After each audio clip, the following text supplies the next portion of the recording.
out when I was like, not yet. I'm sure you took that from my first time.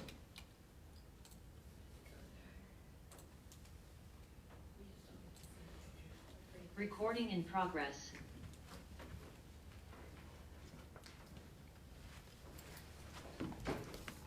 Everybody can mute your phone, please.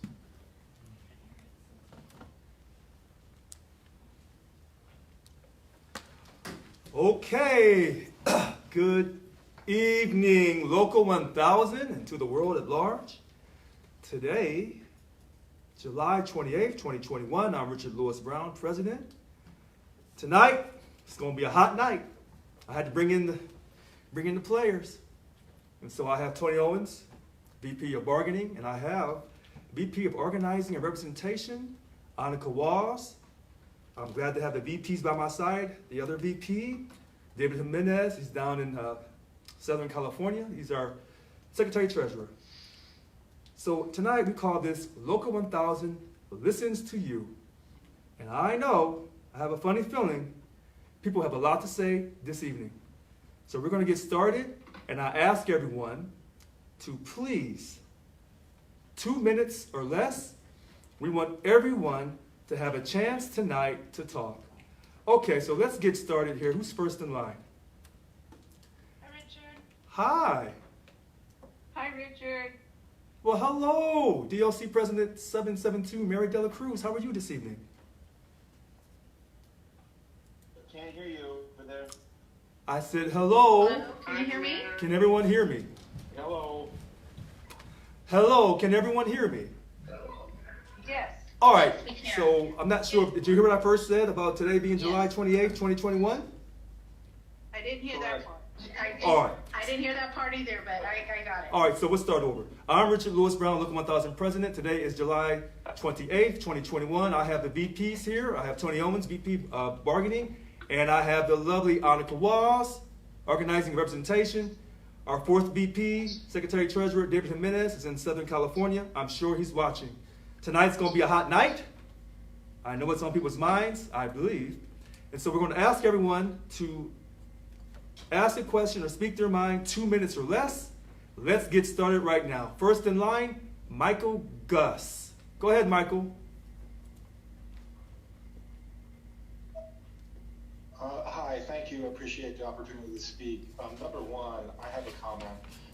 The comment is that these meetings should not be posted on the union website in a way that management can access them at their convenience. I understand what you're saying, and I actually kind of agree with you for the most part about keeping the website unlocked for the most part. But if you want to hear honest truth about our workplace conditions, which is, what I think the purpose of the union is, management needs to not have convenient access to these meetings because otherwise people aren't going to tell you. The previous meetings from people I've talked to are up there.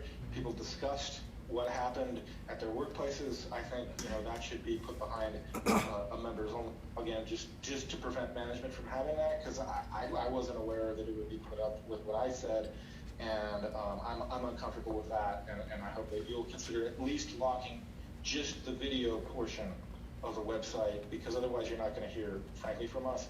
Second, I have two questions. Number one, did the board of directors authorize the letter that went to the governor? Number two, did you consult with those of us who work in person? And since I only have 2 minutes, I'll give my comment and then take your answer.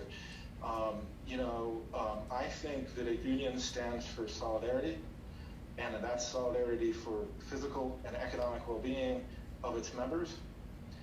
And I understand what you're doing about the negotiation thing, but it shouldn't have been as loud as it was, because the reality is when I step onto an elevator in a building that is not 100% under state control, and there are people who are not vaccinated or who I don't know the vaccination status that are not wearing a mask, my health is in danger, my father's health is in danger, other people who I see's health is in danger, and I think the union needs to put solidarity of physical and economic well-being first.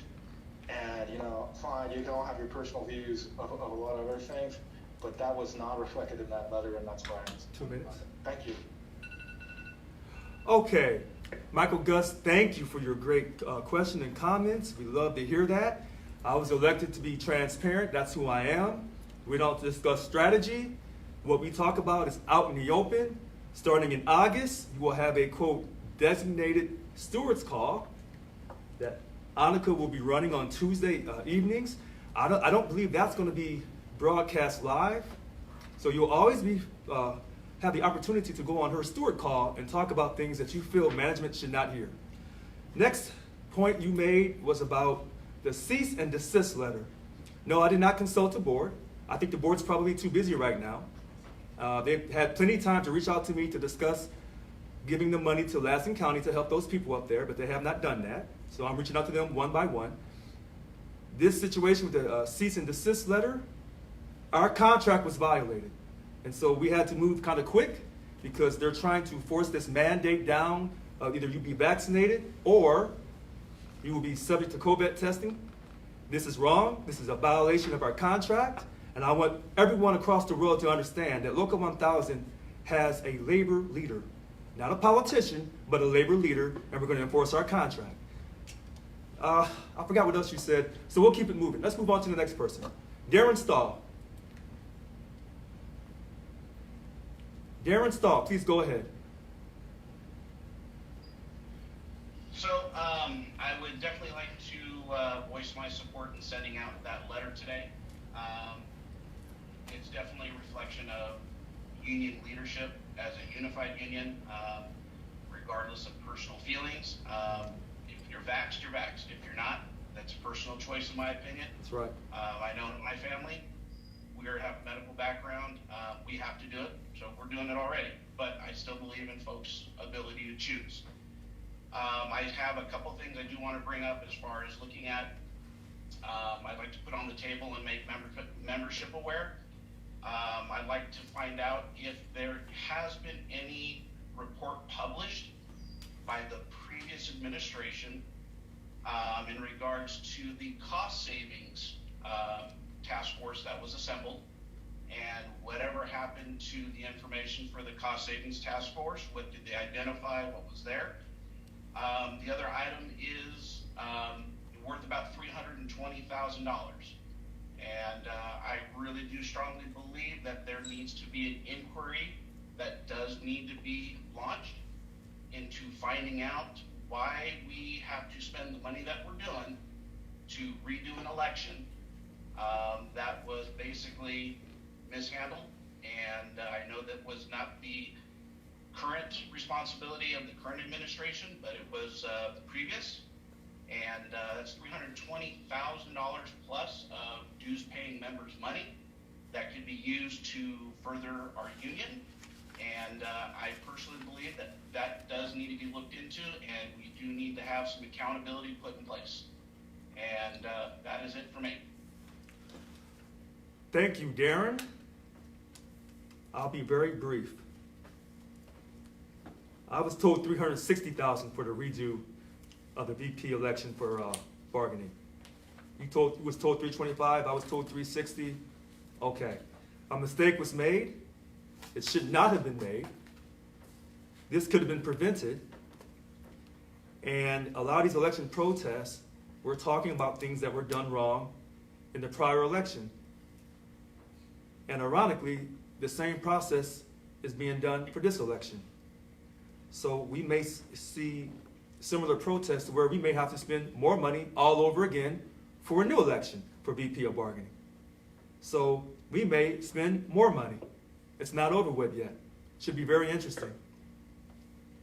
Let's move on. Frank Askin, please. Go ahead, Frank. Yes, good evening, and real quick, I wanted to get your thoughts on last week. We had our conversation on SBAC. Have you given any more thought to it and rescheduling it? Because to us members and on the bunk, it shouldn't take that long to reschedule it again. Like you said, you had alluded that it's going to take some time, and it shouldn't take that time because it was already on the schedule before. So my question again is to you is, when can we see the bunk? When can we have our back back on the calendar? Frank, I'm so glad you asked that question. I was told it takes 2 or 3 months to prepare. That is what was informed to me by the staff.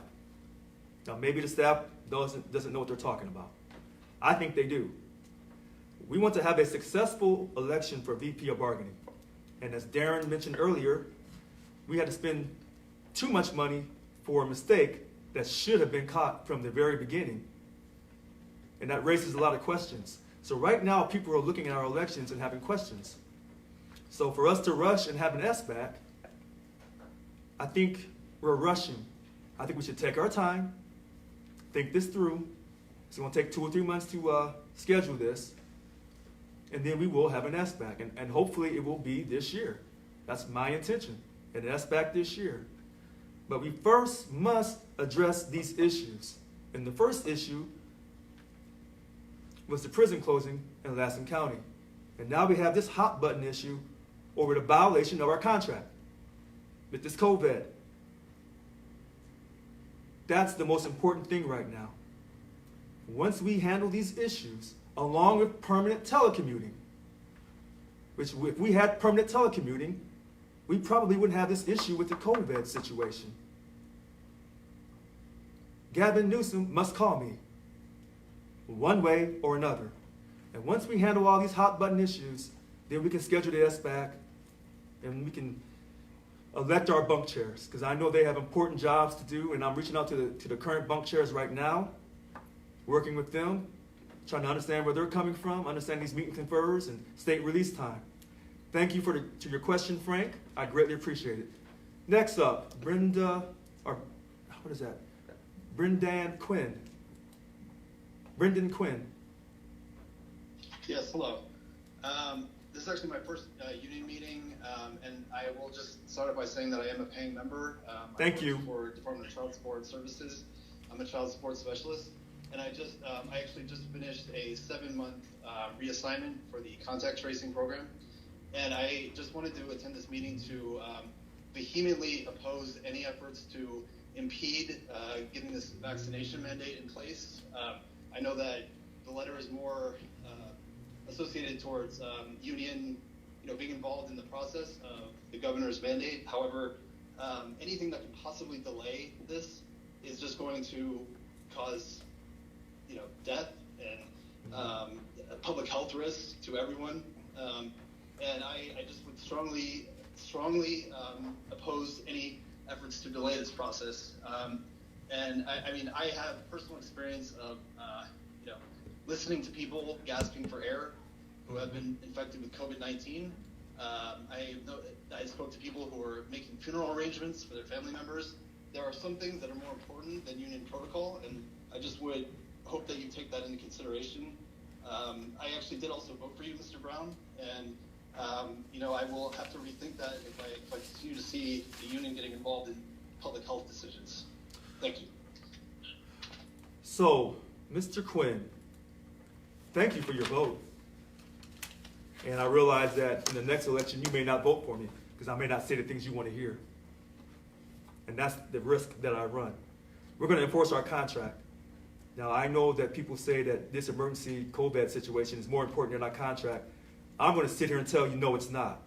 That contract is what we're here to do. Enforce that contract as a local 1,000, the #1 public sector union in the state of California. I want to go back in the past for a second, 2020 in March, when this current governor, Gavin, told you that we need to give up 2 days of pay because of this pandemic. And while we lost our money, those state legislators never lost not one damn dime. Okay? Maybe you forgot that. I have not. So when they come and tell me we're in an emergency, yeah, my whole life has been an emergency from the time I was born to the time I'm walking right now. We're going to enforce this contract. We are not playing these political games. We're not telling the governor what he wants to hear. This is who we are. We're a labor union, not a political social justice organization. We're not trying to save the earth. That's not our job. Our job is to enforce that contract and give you high quality job representation in the workplace. Those 2 things, nothing else. Let's move on. Rona Johnson. Hey, I agree with Michael and Brendan. I think the union's job to provide a safe workplace. And I'm wondering, So the letter that you sent, are you saying that they just did it out of order? Or are you saying that you don't believe that we should all be vaccinated and you're going to push back entirely? Wow. Rona Johnson, that's a great question. And so let me go back to Mr. Quinn and the previous caller. The cease and desist letter was put in place and sent out because they violated our contract. Now let me change my tone and my voice for a second, because sometimes people don't hear what I'm saying.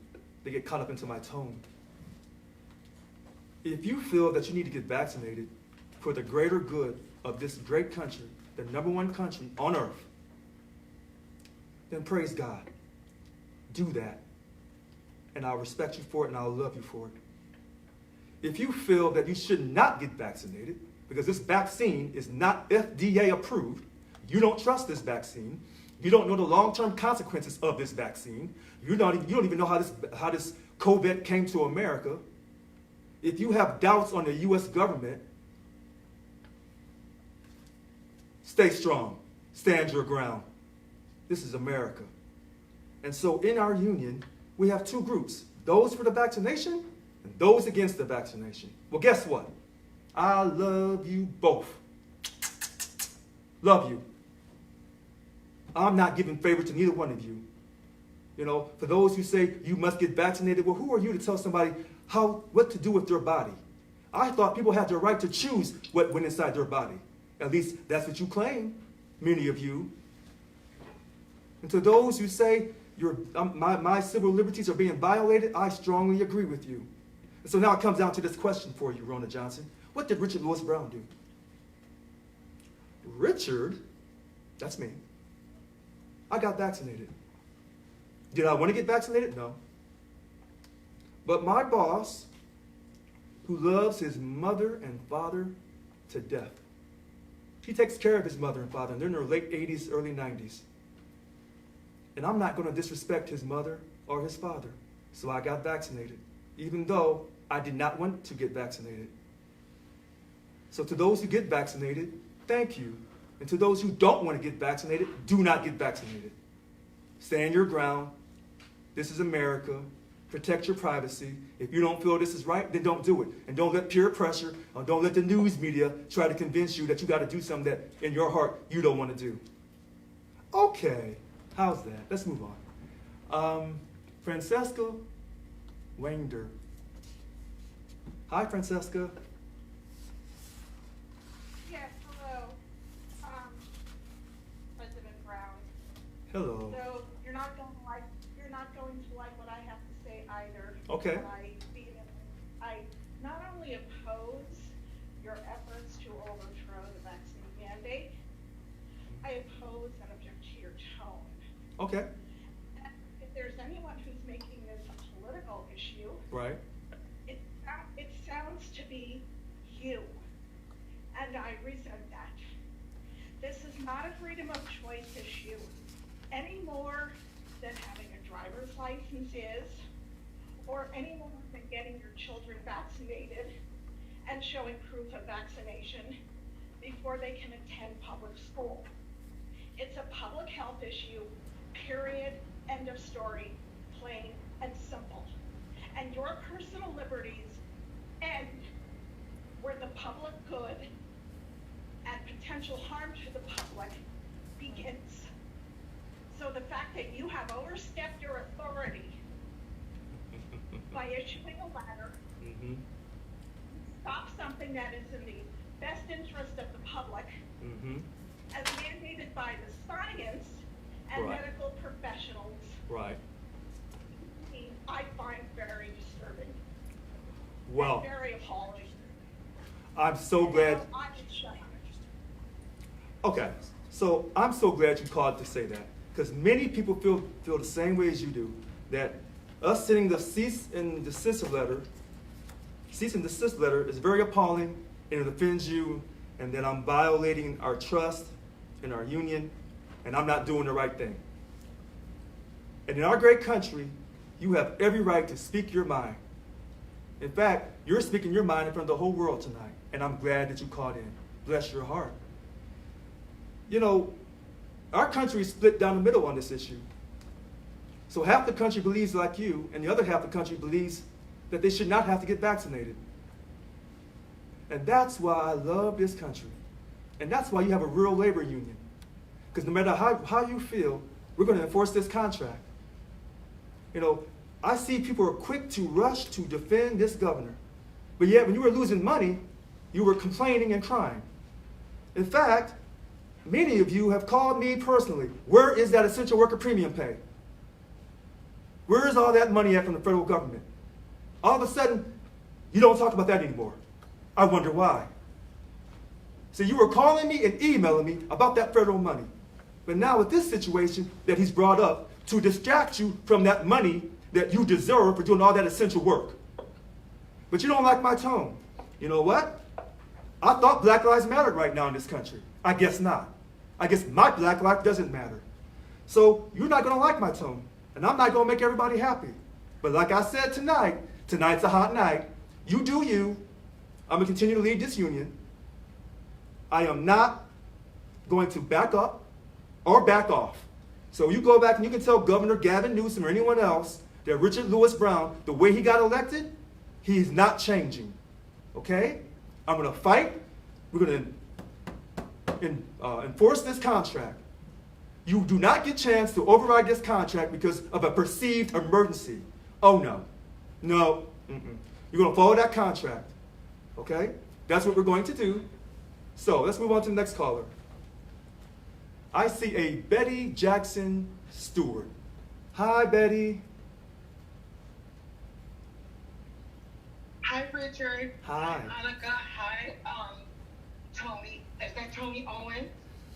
That's Tony. Good to see you. Okay. I haven't seen him in a while. Okay. I just wanted to say,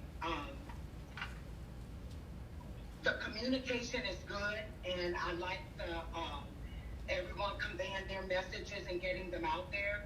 Last week, I was on a call or Facebook, and I noticed someone was writing a negative tone, and that's fine. Everyone's entitled to their opinion. What I did not appreciate was one of the messages had a monkey at the end of it, like a monkey stamp. And I was offended by that, Richard. I mean, at this time in America, it's really hard. It's difficult for a lot of people who have my characteristics. It just seems like everyone is against us, and we fight, and we try to fight with our heads held high, you know, act professional at work, do the very best we can.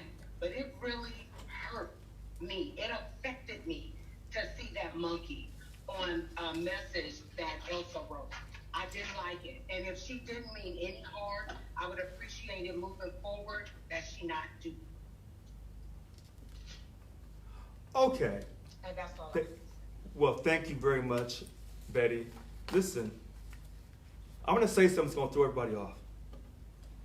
When I served this country, U.S. Air Force,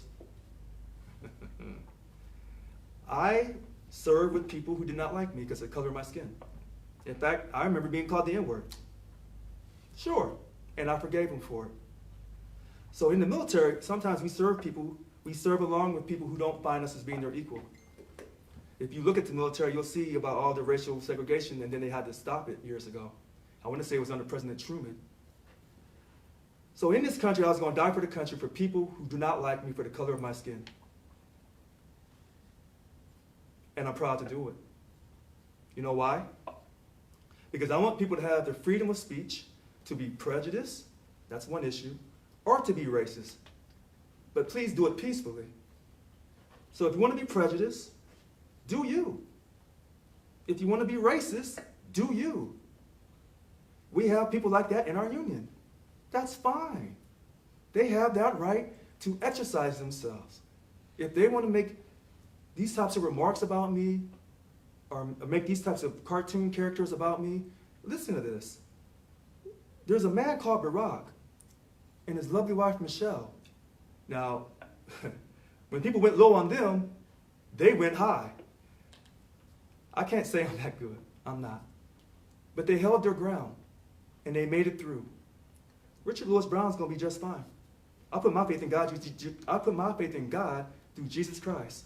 So you can come at me and say all the things that you want to say. You can say that my tone's not right. I don't look right. I don't wear the color purple on Wednesdays. You do you. And however it turns out for me, good or bad, I'll accept that from the heaven. Okay, that's a nice way. Let's move on. We've already done Mary Dela Cruz. I see Frank again. And she was done. So we're going to move on to, I think it's Bobby Dalton Roy. Bobby? Is your hand still raised, Bobby Dalton Roy? Or should I go to Stephen O'Leary? Oh, I see Bobby. Can you hear me? Yeah, go ahead, Bobby. Okay, thank you.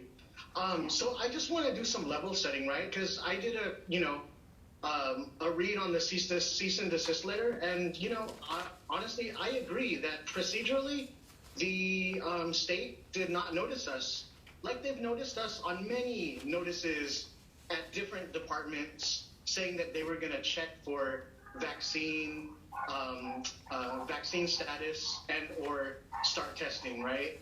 And they didn't. And so that's what this letter is about, right? It's to enforce the DILS Act, which is in our contract, to make sure that they properly notice us when they're going to change, our terms of employment, which in this case is also a health and safety matter. Now that team that's going to go do that meet and confer, right? Like at that point is when they're going to talk about the legality of whether or not they can impose something like this. Personally, having lost family members to COVID-19, knowing people on the front lines that are respiratory therapists and doctors in ICUs and nurses in ICUs, because I'm Filipino and we know a lot of Filipino nurses in California. I am worried for their health. I'm worried for their safety. And I do believe that getting vaccinated is one of the best things that we can do. I also am not immune to the fact that not everyone is eligible for the vaccine right now, right? Like we have people under 12, they're going back to school right now, and folks that may go into work and contract this and bring it home to their kids.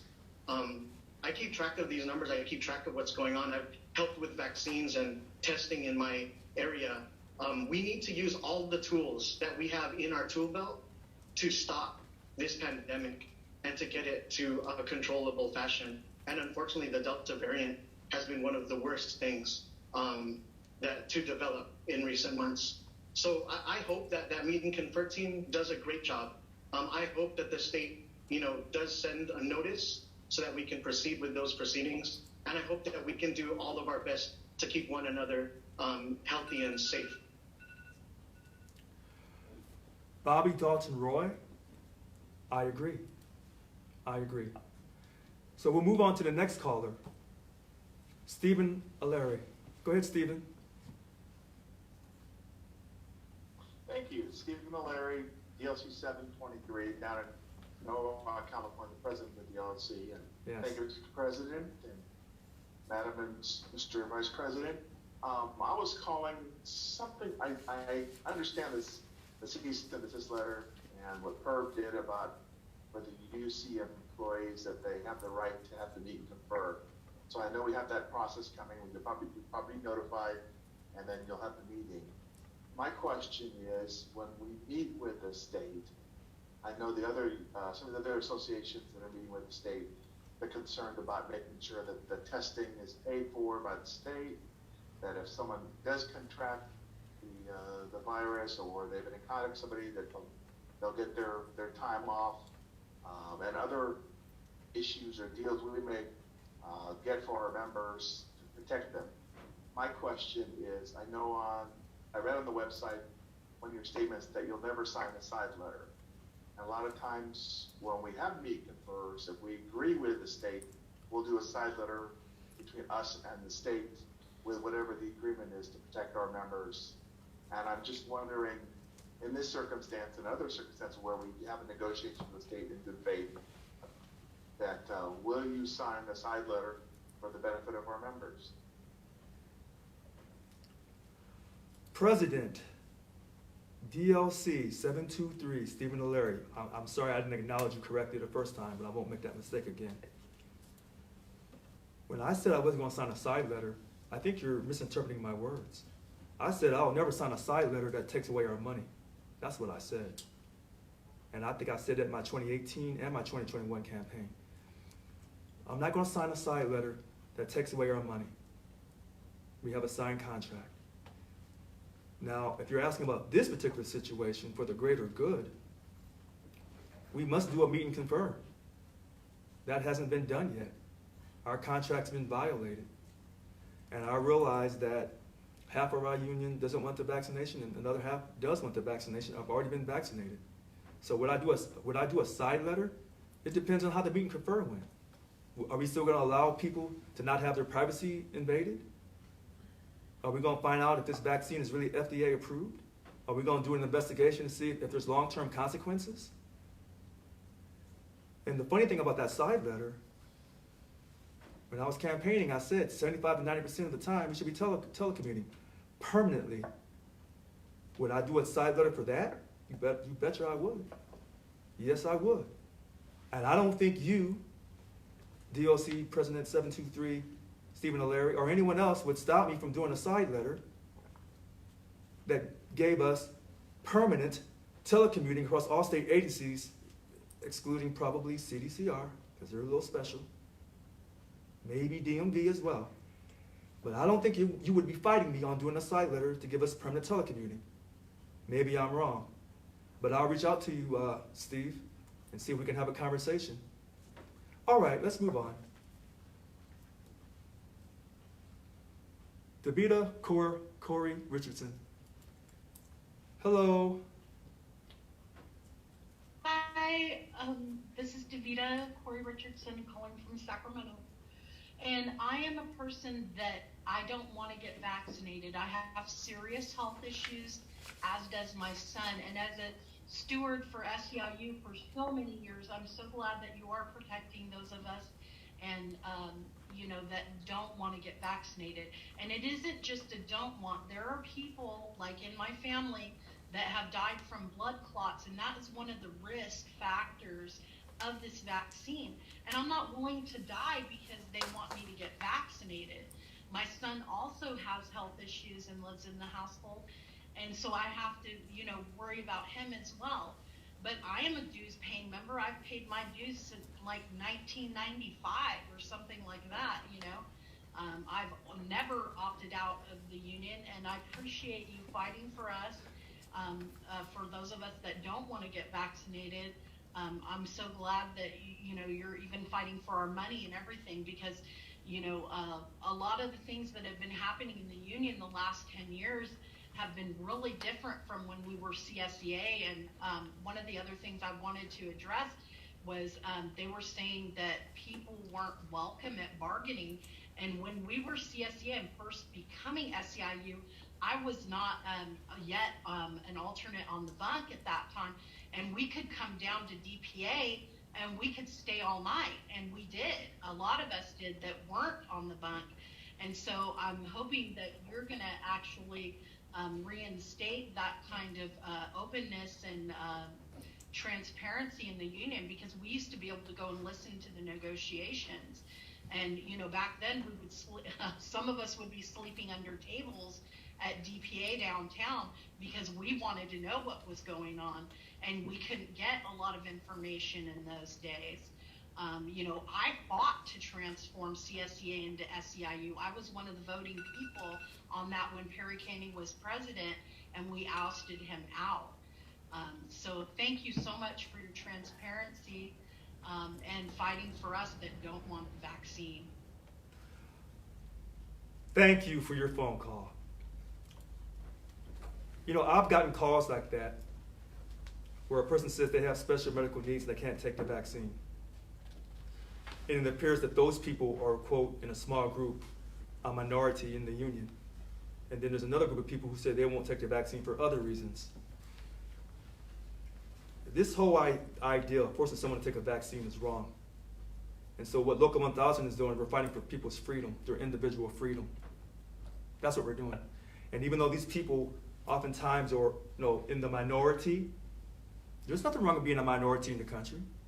I know minorities. They seem like nice people to me. I don't see why we can't fight for minorities. I don't think we have to always let the majority rule. I remember in a lot of the country wanted to do certain things and the Supreme Court said no. Maybe someone forgot.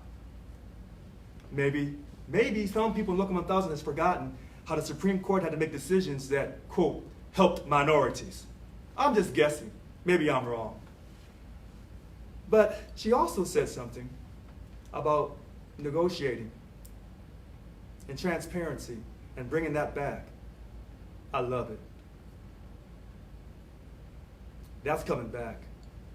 All this secrecy and behind the closed door, no. And see, the reason why they don't like doing these videos and going out live, because what you see is you see a union going through this massive, dramatic new culture shift.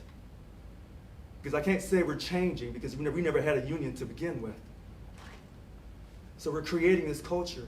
So we're going through this massive shift. And when you go through a massive shift, people don't want to be exposed for who they are. And what I'm doing is I'm exposing people. And that's why they don't want this being recorded. They don't want people to go to our Local 1000 website that's opened up. They don't want to go because what I'm doing is I'm fulfilling my 10-point platform. And anything that the status quo people can do to keep me from fulfilling my 10-point platform, this is what they'll do. And this is an issue right here where I'm saying you're violating our contract. How many times has the state of California violated our contract? How many times? How many? Okay, I'll let it go. Let's move on. Kim Wiley. Hi, Kim. Hi, Richard. Hi, and Tony. Thank you so much, first of all, for taking the time to do all these. I know these are just exhausting for you all, but we appreciate it. I just wanted to say I absolutely agree with the cease and desist letter. Unfortunately, it's a hot topic, so people do have opinions on it, but we need to get back to a place in our union where we have accountability from the governor, from human resources. They need to be accountable for these things that they haven't been. The whole right to work or work from home issue that we've been dealing with for 18 months now, it's still not resolved. All of the different departments are running things their own way. There's nothing in writing yet. Even I'm EDD, and every office is different, so there's no consistency. So if there would have been a cease and desist letter at the beginning when that came about for the work from home, maybe we would have some answers now, and we still don't. So if you do allow this to go on, this is just going to get worse, and it's going to make it hard on our members. And I think that some of us that have been around, we understand we need to get this back into where it was. We need to have an actual workers union again that supports the workers, all workers, no matter what your personal choices are. So I absolutely agree, and I thank all of you for putting your time and effort into this. And I want to support every one of our members, not just members that think a certain way. So thank you so much. Kim Wiley. Yes. And I would take it a step further and say, Richard Louis Brown is going to represent all 100,000, whether they pay money or not. Do I want you to pay money? Yes, I do. Do we need a strike fund? Yes, we do. Am I telling the non-members you get everything that the due-paying members get? No, I did not, except for voting. Let me say it for you again. I want everybody to pay money in the union. Does that mean that non-members get everything that the dues-paying members get? No. But when it comes to voting, you don't have to pay in this great country to vote. Okay. Just want to make sure that comes across nice, loud, and clear, because somehow, some way, people get confused. But I'm not going to let you get confused tonight. I'm going to send you a message tonight. Okay. And I love what she said. We're going to treat everyone with fairness and respect, regardless of your political party, regardless of anything. You can curse me, you can yell at me, you can make racist statements about me. That's okay. I'll still love you anyway, because I put my faith in God. I keep telling you this. All right, let's move on. Oh, boy. Haha. I don't think we can go. Oh, Carolyn. Hi, Carolyn. Hi, Hi, Richard. How are you? I'm doing great. How are you this evening? I'm good. I just wanted to touch on something that was brought up earlier, but I have a different question related to it. So you said that health and safety is a priority in our union, right? Yes, ma'am. Okay, so what is your position concerning the employees who are choosing both not to get vaccinated and not to comply with testing and or masking?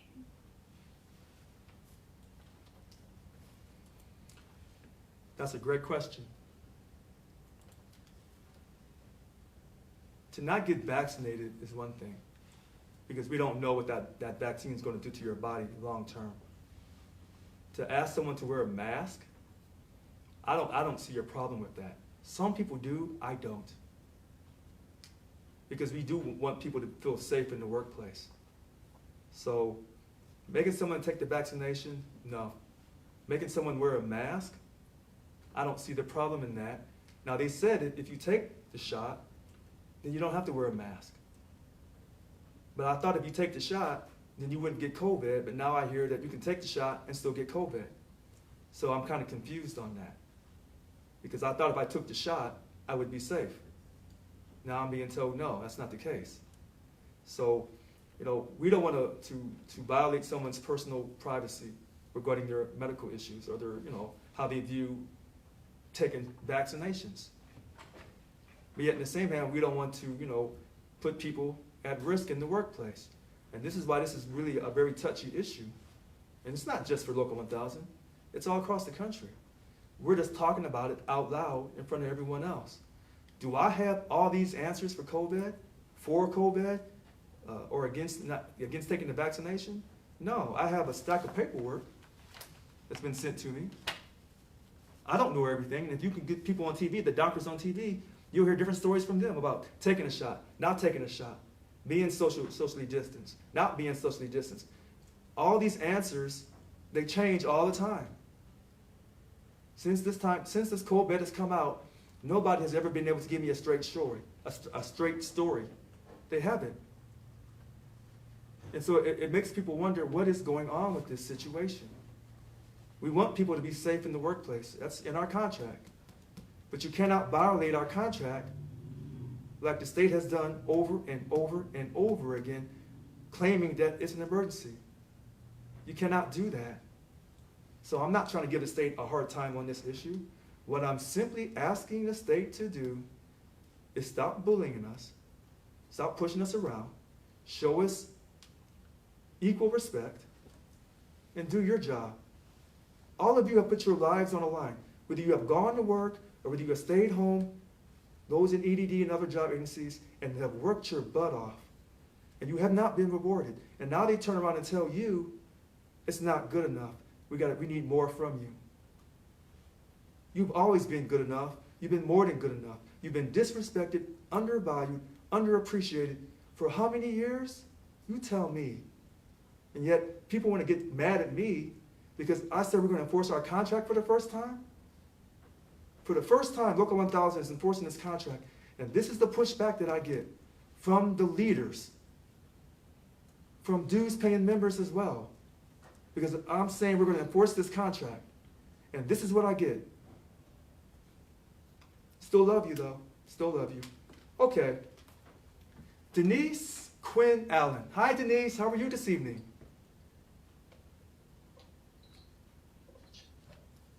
Hi, Thank you. How are you doing, Richard? I'm doing great. How are you?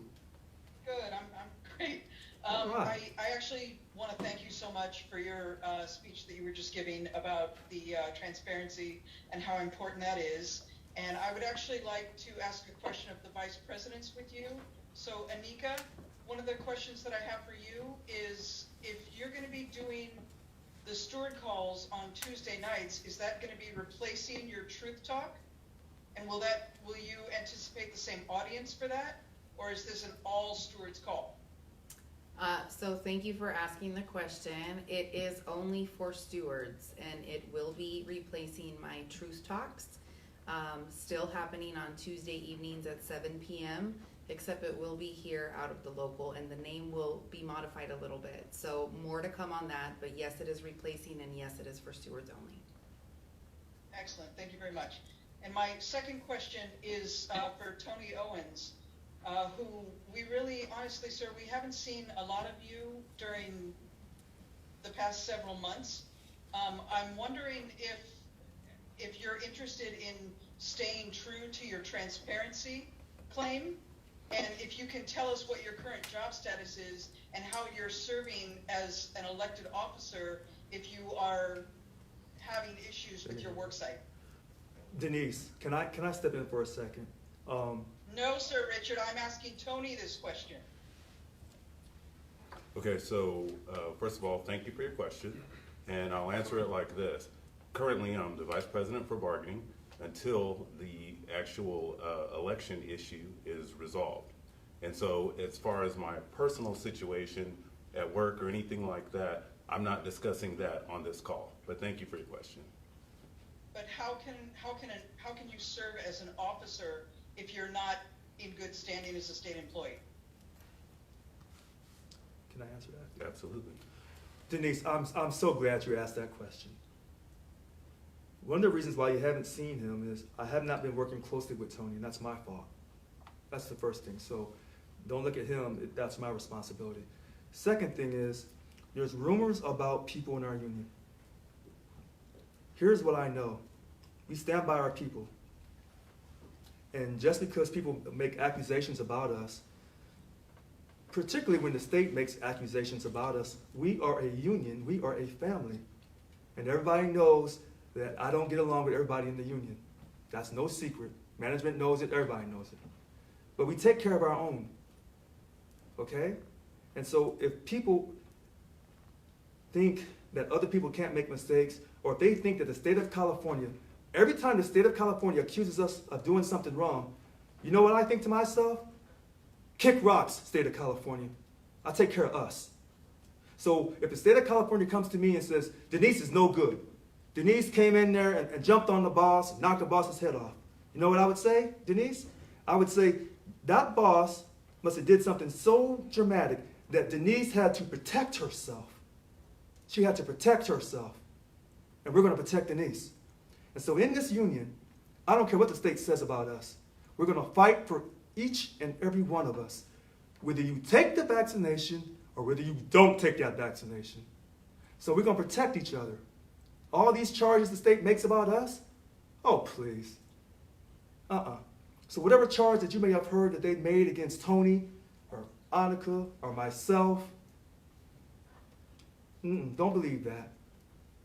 We take care of ourselves. We have the best people here. We have high quality, in my opinion, we have the best quality attorneys. And we're going to take care of each other. And sometimes we try to kill each other in the process because we have different views. But that's okay because we're a real labor union and we have problems that we're working through. But we're going to take care of each other. And if someone thinks that someone's holding a position they shouldn't have, is that jealousy? Is that envy? Well, who's to say? But all these accusations the state makes about us, I don't believe none of them. I don't trust the state of California. When we were losing our money, that 2 days of pay for a whole year, what the hell did them legislators do?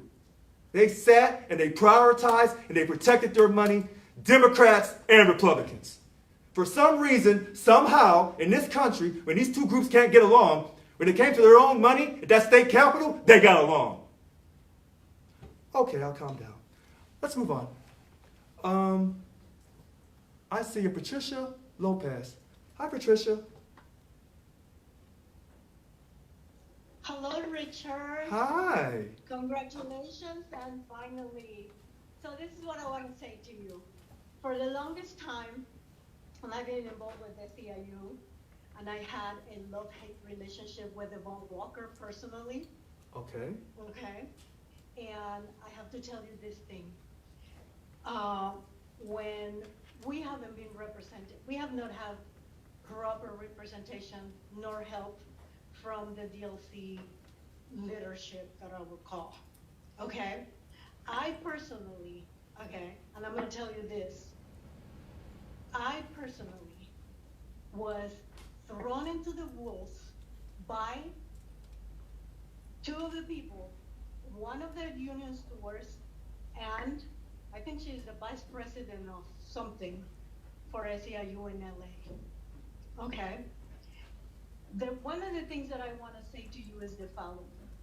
For the longest time, SEIU has been, or the leadership of SEIU has been lying to us.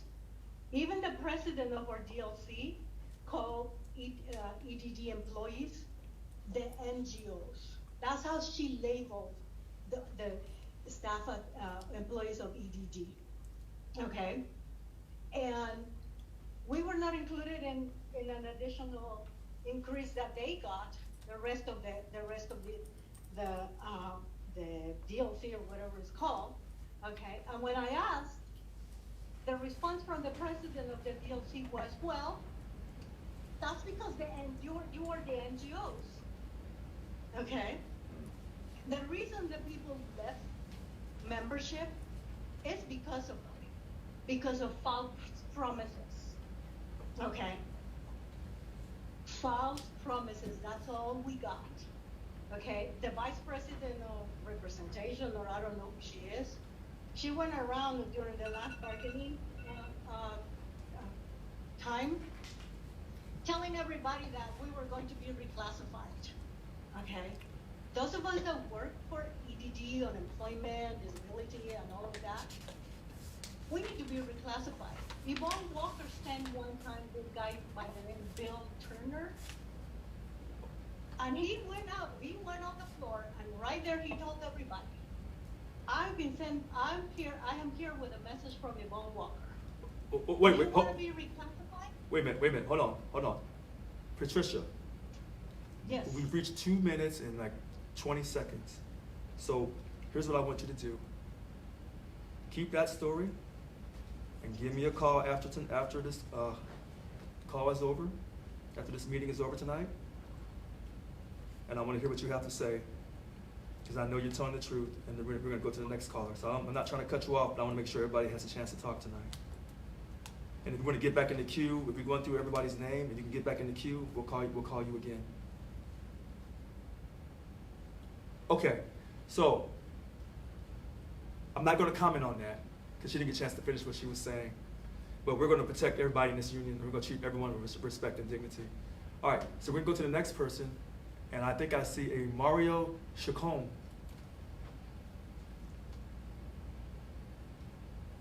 Hi, Mario. Hi, Mario.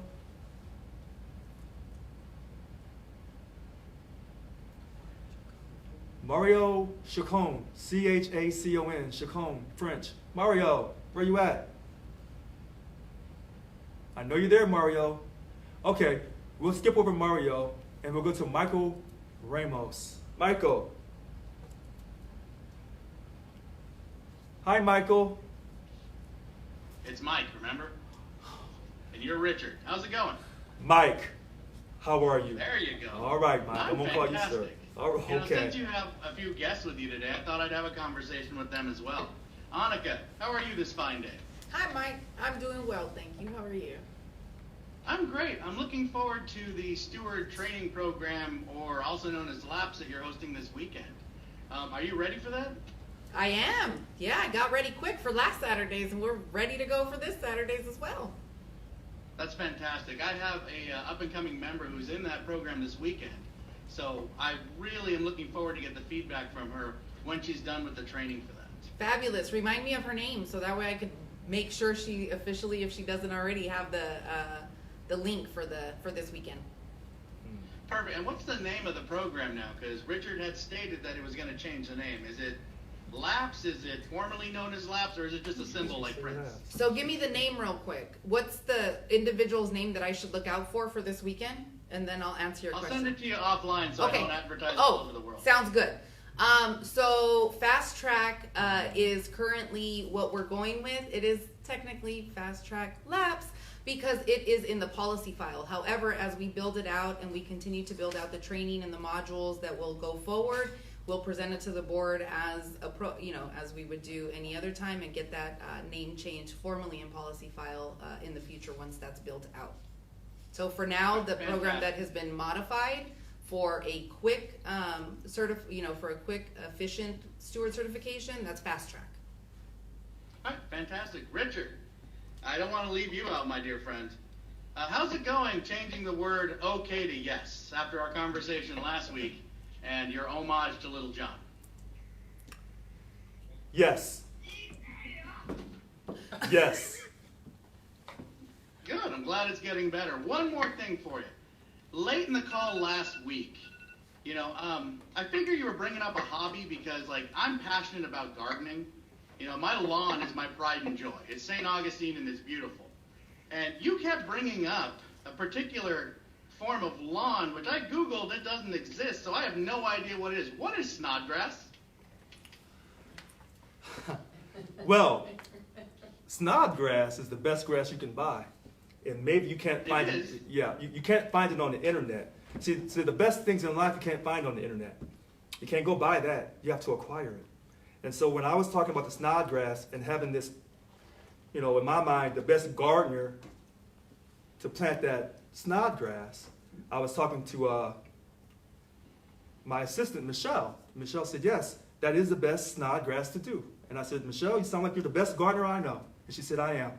And so that's why I said that. So I'm so glad you brought that up. And this is a person? Who is that?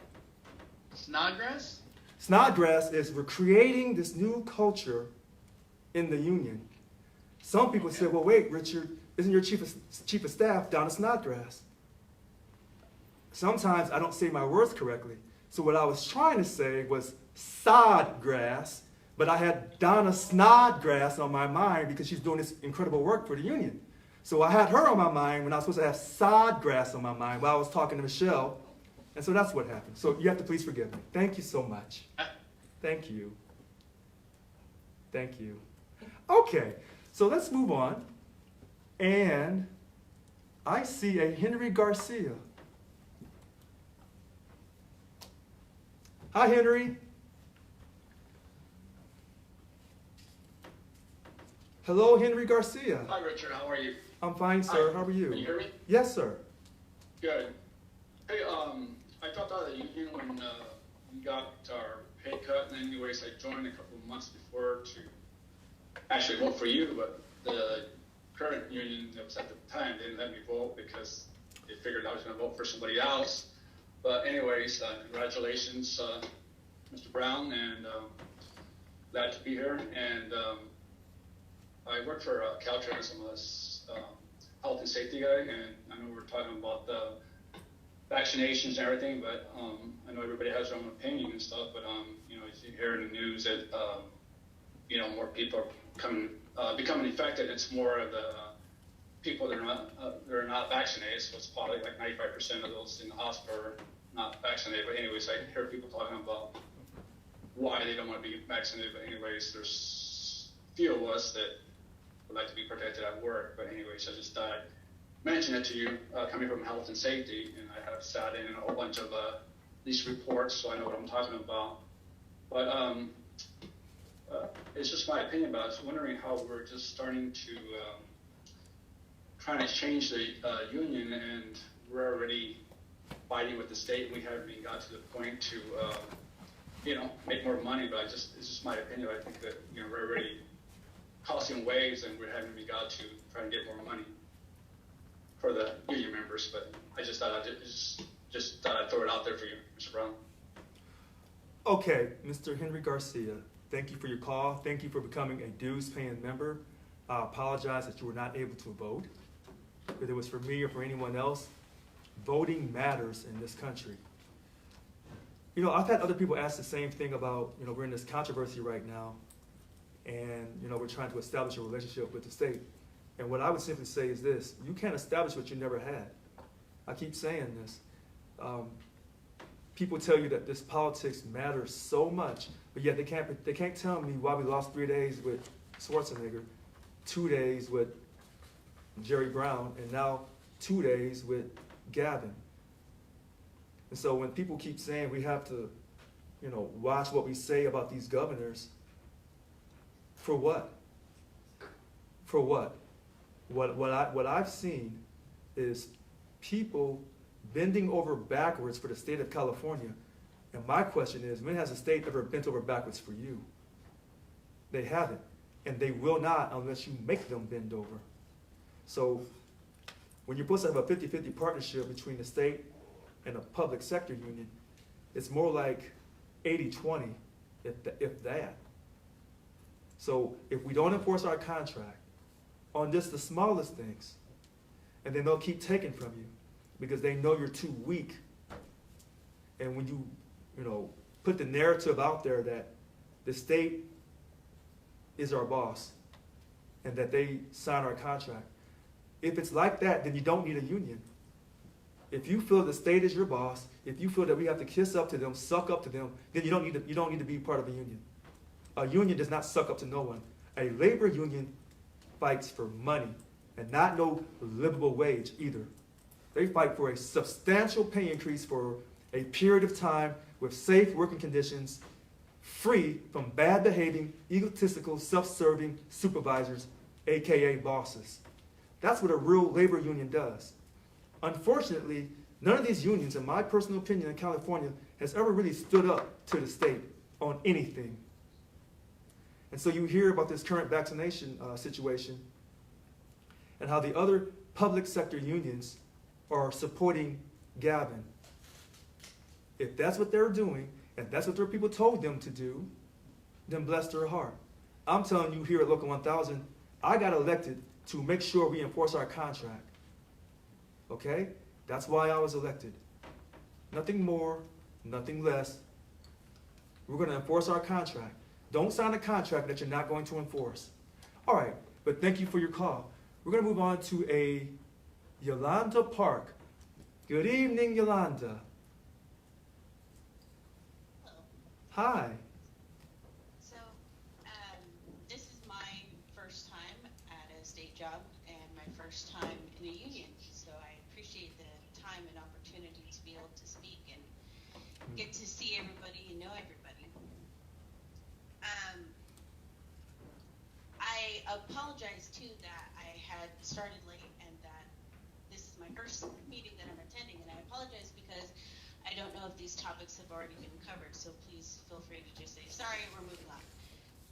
My question is, as an AGPA, I have wondered if all AGPAs are created equal. And so, in my own unit, we are doing the work of, technical assistance, grant management. I know there's not a lot of time here, but there's a lot that we've been doing, and I'm wondering, is that across the board? And the reason why I'm wondering is because our group has wondered if we need to be reclassified or something that maybe we're not being paid the amount that we should be for the amount of work that we're doing. Now, again, I'm just a newbie here, so I'm voicing on behalf of my coworkers on this. The other question I have is the question on teleworking, which I'm sure a lot of folks have asked already, and again, I apologize for not knowing.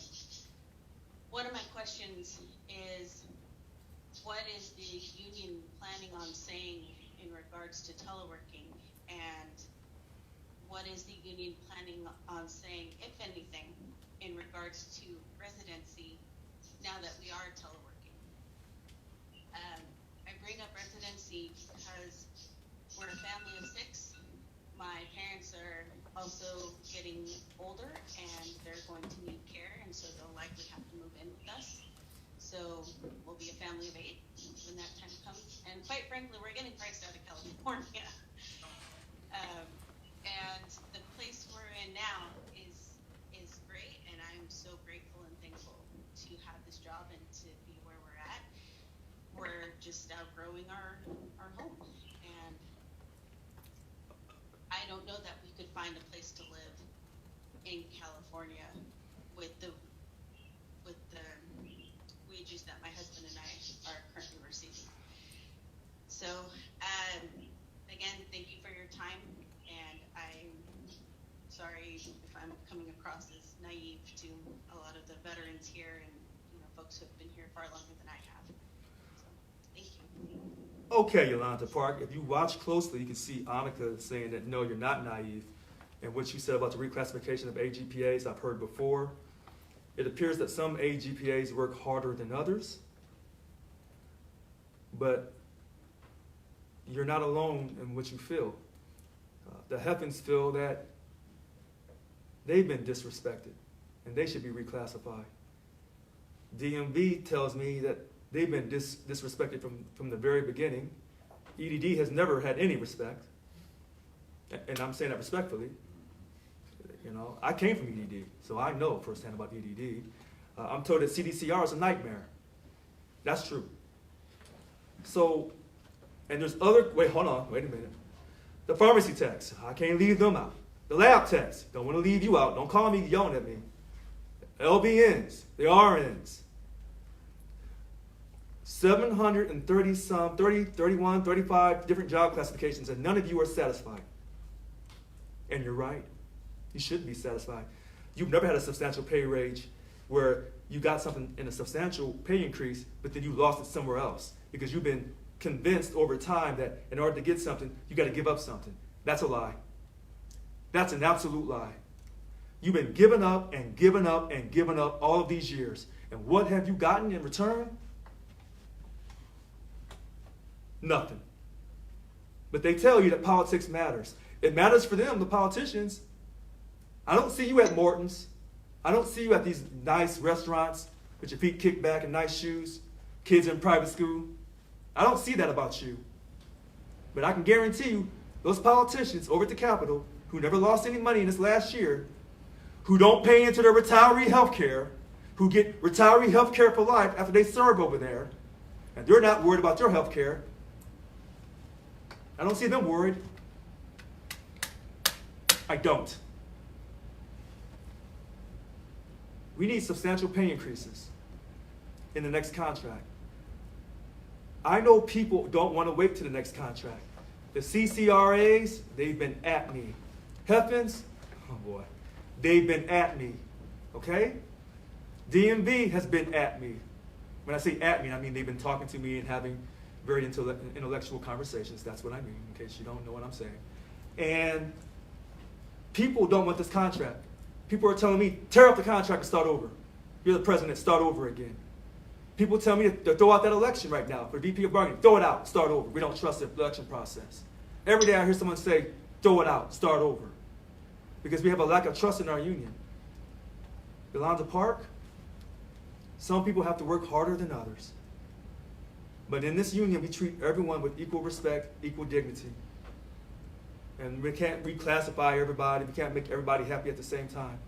But what we can do is get you a substantial pay increase, 21%, 21%, GO pay and COLA for everybody, GO pay for certain areas that have a high cost of living. That we can do for you, but we need your support. Okay, enough. The next person I see is a Christy. Hi, Christy. Hello. Let me see if I can turn on my camera. There we go. Hello. Thank you for taking my comment here. Just wanted to say welcome to all the new leadership, and I am speaking up today for those of us dues-paying members that aren't on this call, that have a voice, and I feel like should be heard. So I'm not going to talk about my personal information, or especially my private medical information, because that is not a forum. This is not a forum publicly to be speaking about that. And that's kind of my point, is that a lot of us, and I'll say, a group of my immediate family, have already had COVID. And, we take antibody tests through our healthcare provider and make educated, informed decisions with our doctors. And I just want you to keep that in mind when the governor is in a press conference on his soapbox shaming people for not taking something that he compared to a DUI. It's hurtful. It's hurtful that you would talk to me or members of my family as if we're not educated and can't make informed decisions about our own health. So I just want to remind you that we are state workers, we are intelligent, we are fully capable of making informed medical decisions for ourselves. And that happens behind closed doors with our doctors, and it has nothing to do with the state of California. Thank you. Christy, I won't add anything behind that. I agree with you. So thank you for sharing, and thank you for being a dues paying member of Local 1000. All right, so I see, okay, so we're going back to the top of the queue. I see Michael Gus. Go ahead, Michael Gus.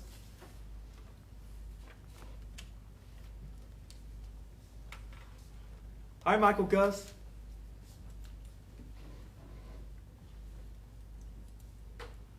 Okay, so Michael Gus, go ahead, sir. Well, mute myself. I can speak now. Okay. I'm going to cut to the chase. You said that health is a priority for you, and that you had no objection to a mask mandate or to testing, because those two things we know help stop the spread of COVID, including social distancing. And so I want to know, it sounds like you're trying to set up a strike over this, which I want to point out to you has to be authorized by the union as a whole under our Constitution. I've read it. And, you only got 33% of the 8% of the people who showed up. And I think tonight's thing shows why. There's a lot of people who telework. We're not really talking about their safety. There's a lot of people who don't want to telework for whatever reason. We're not really talking about their safety. Has anybody read the governor's order? Because the governor's order is you don't have to tell the state if you've been vaccinated or not, but if you don't tell the state if you've been vaccinated or not, you have to wear a mask. Actually, everybody has to wear a mask, and you have to be tested twice. If we say we don't object to that, which is what you said, Mr. President, then it sure seems to me like this was created needless division among the membership. And I'll close by saying we've heard a lot of pretty confidential and personal information tonight that, because it seems to be more about you than about us as the union, is going to be the website in a way that management can watch. And I appreciate your transparency down. Believe me, I appreciate that. But transparency is a two-way street. And you guys need to give us transparency up and forums to have transparency up. And this is not it if it's going to be blasted to the world where all of our managers can hear whether we want to be reclassified or whether we have this problem or that problem. We really need to have a space where we can speak honestly to you, truth to power.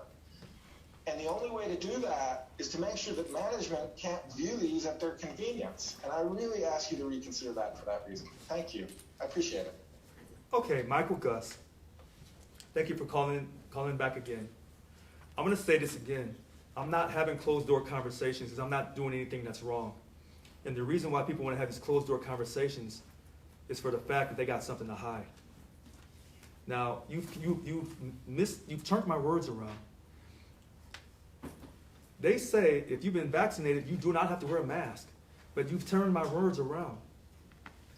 People who don't want to show their vaccination card will have to be tested. I don't think that's right. But wearing a mask because you want to, be safe, I don't see anything wrong with that. To tell someone, if you don't show me your vaccination card, you're basically shaming them. That's what you're doing, whether you want to acknowledge that or not. But you're turning my words around. Now, it's easy to get my words confused because this is an emotional issue, and it's a very complicated issue. When you tell someone, we want to know if you've been vaccinated, and they got to show you proof, you're really going inside your medical history, whether you understand that or not. Now, you claim it's for the greater good, and maybe it is. But for some people, it's not for the greater good. It's an invasion of their medical history. If they don't believe in the COVID, and you say, no, you will believe in the COVID, and this is what it is, and this is coming from the federal government through the state government, some people will reject that. They don't believe what you're saying. When the state government told us we were in a financial crisis, that was not true. But people ran with it because they were scared because they bought what the state government told them, the California state government. And now they tell us we have all these billions of dollars, but yet we haven't seen any of that money for our essential work that we've done. And I keep saying this. And then you keep saying about you don't feel comfortable, a lot of people don't feel comfortable having these Zoom meetings out in the open. What I'm showing the world is this is the union I belong to. When I was doing my videos to get elected, no one cared because you didn't think I could win. And then you keep bringing in my number 33%. Anybody who is good with numbers can look back over the last few elections to see these elections have always had a low voter turnout. So it wasn't the fact that I won 33%. The last election, Yvonne Walker didn't win with that much, but you didn't say that to her because she was the status quo. So all of your arguments that you're making at me, you can come down to the union and we can talk behind a closed door if you choose to, but I don't choose to have a closed door conversation with you. I wish I had that sheet in front of me where it talked about the 2021 vote count. And then it talked about the 2018 vote count. I think it's up on my Facebook page. And it talked about the 2015, 2018, and 2021. The votes have been historically low. And I think in the 2011 vote count, the former president had pulled down over 5,000 votes, if that number is correct in my mind. But we've had low voter turnout because people are sick and tired of this union and the way they do things. And so for you to say you don't want to have this broadcast out in the open, that's how you feel. But that's not how I got elected. That's not how I got elected. And so now that I'm elected, you want me to change who I am. So in other words, say one thing in a campaign trail, make those campaign promises, but now that you're here, oh, Richard, you have to govern differently. No, you're confused. And so are many of you in this union. You're confused or you're just mad. Because I told you I wasn't a politician, but you thought I was lying. But I told you in the name of God through Jesus Christ, I was not lying to you. This is who I am. What you see is what you get. If you don't like what you see, then you don't have to watch tonight. You really don't. I'm not going to beg you. What I'm doing is holding firm to the contract that I made, that 10-point platform that I made when I got elected to the people who voted me in. And that contract is no different than this contract that you people failed to enforce over all these years. But now I'm the problem? No, I'm not the problem. Believe that. I'm not the problem. All right, let's move on. DOC President 772, Mary Dela Cruz, you're back on. Hi, good evening. Thank you for taking my call. First of all, I want to thank you for serving your service to the country, for fighting for our rights. I appreciate that. And it is all about rights. First of all, I want to tell you that I totally support the cease and desist letter that you sent out. Thank you very much. I want to also at this time say, Tony, it's nice to see you. You are phenomenal. And we appreciate you. Thank you, Mary. Getting back, you're welcome. Getting back as a bargaining unit 17, I work for the California Department of Public Health. I am a health facility evaluator nurse.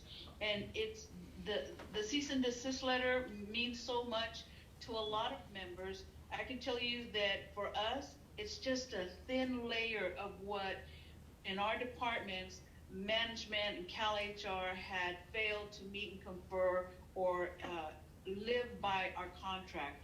And when you hold up that book, a lot of members who have left, it's because it doesn't mean anything. That black and white on those pages don't mean a thing unless we enforce it. And I appreciate it so much for you as a president to stand up and help us enforce what the contract says. I'm looking forward to changes in the contract, but I will tell you for decades, in my department, management has rolled out, has always failed, not always, majority time failed to meet and confer, just rolled out changes, not considering the impact on members. You know, so this is important. This is an important step that we need to take as union representatives, as a union, as worker union. We need to stand strong in solidarity. I do understand that we don't all agree, but let's stay in solidarity and united. I respected the office of Yvonne Walker when she was there. You know, I didn't agree with her, but I respected the office. And I ask all my fellow brothers and sisters in the union, let's respect the offices that are the people that are in place, and let's stand in solidarity. I have no problem with transparency. I don't have any problem with my management hearing me say what's the issues at my work site, because for too long, they didn't believe that we would make it public. When we make it public and make it known, and my brothers and sisters behind me are supporting me, they back down. They will say, okay, hold on, wait. And that's what I want them to see, the cultural change, or like you said, the new culture that is being implemented with teeth. And we're just holding them accountable, just the same way they hold us accountable. It's high time that management is held accountable, the state is held accountable for what the contract that, you know, I can say the bargaining chairs and the president signed. So let's keep the contract enforced. And that's all I want to say. Thank you for taking my call, and I appreciate you. Thank you very much. I won't add anything to that, and we'll move on. And I see a new person that hasn't spoken yet. His name is Joseph Ortega. Good evening, Joseph. Good evening, President. I'll make it brief. I'm excited about change. I'm excited about transparency, and I think we got to hold everybody up to what they're promising us, and we do need to stick to the contract. I'll make it real quick. So the last time I seen Yvonne Walker present a video, she was talking about they were going to go back to the table June 2nd or June 3rd to finalize what we expect to receive. I'm in bargaining 17. I'm a registered nurse at CMF. About getting that 2.0 raise plus a 2.5 plus our 10% back. I can't find it anywhere. She never returned back on video to finalize it. Can you let us know what we're expecting August 1st? Yes, sir, Joseph Ortega. She did, Yvonne Walker did get that done. 2% for this year, July 1st, 2021. We're getting back at 2.5% for July 1st, 2020. They added a 0.05 for the rounding, for making up the 2.5 being late. That's what they claim. So that's a 4.55. However, the OPEB was brought back. That was scheduled for 3.5 on July 1st, 2020. So you have a net effect of 1.05 pay increase over 2 years.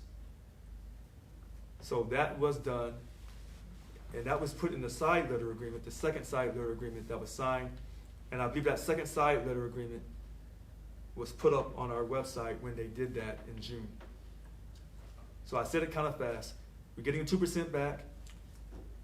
We're getting our 2% on July 1st, 2021, 2.5 from July 1st, 2020, plus 0.05, 4.55, minus the 3.5 OPEB, and the restoration of our 9.23% pay loss for those 2 days for a whole fiscal year. I said it fast. Hopefully you caught it, or you can run the tape back. Okay, so let's go back to Bobby Dalton Roy. Hello, Bobby.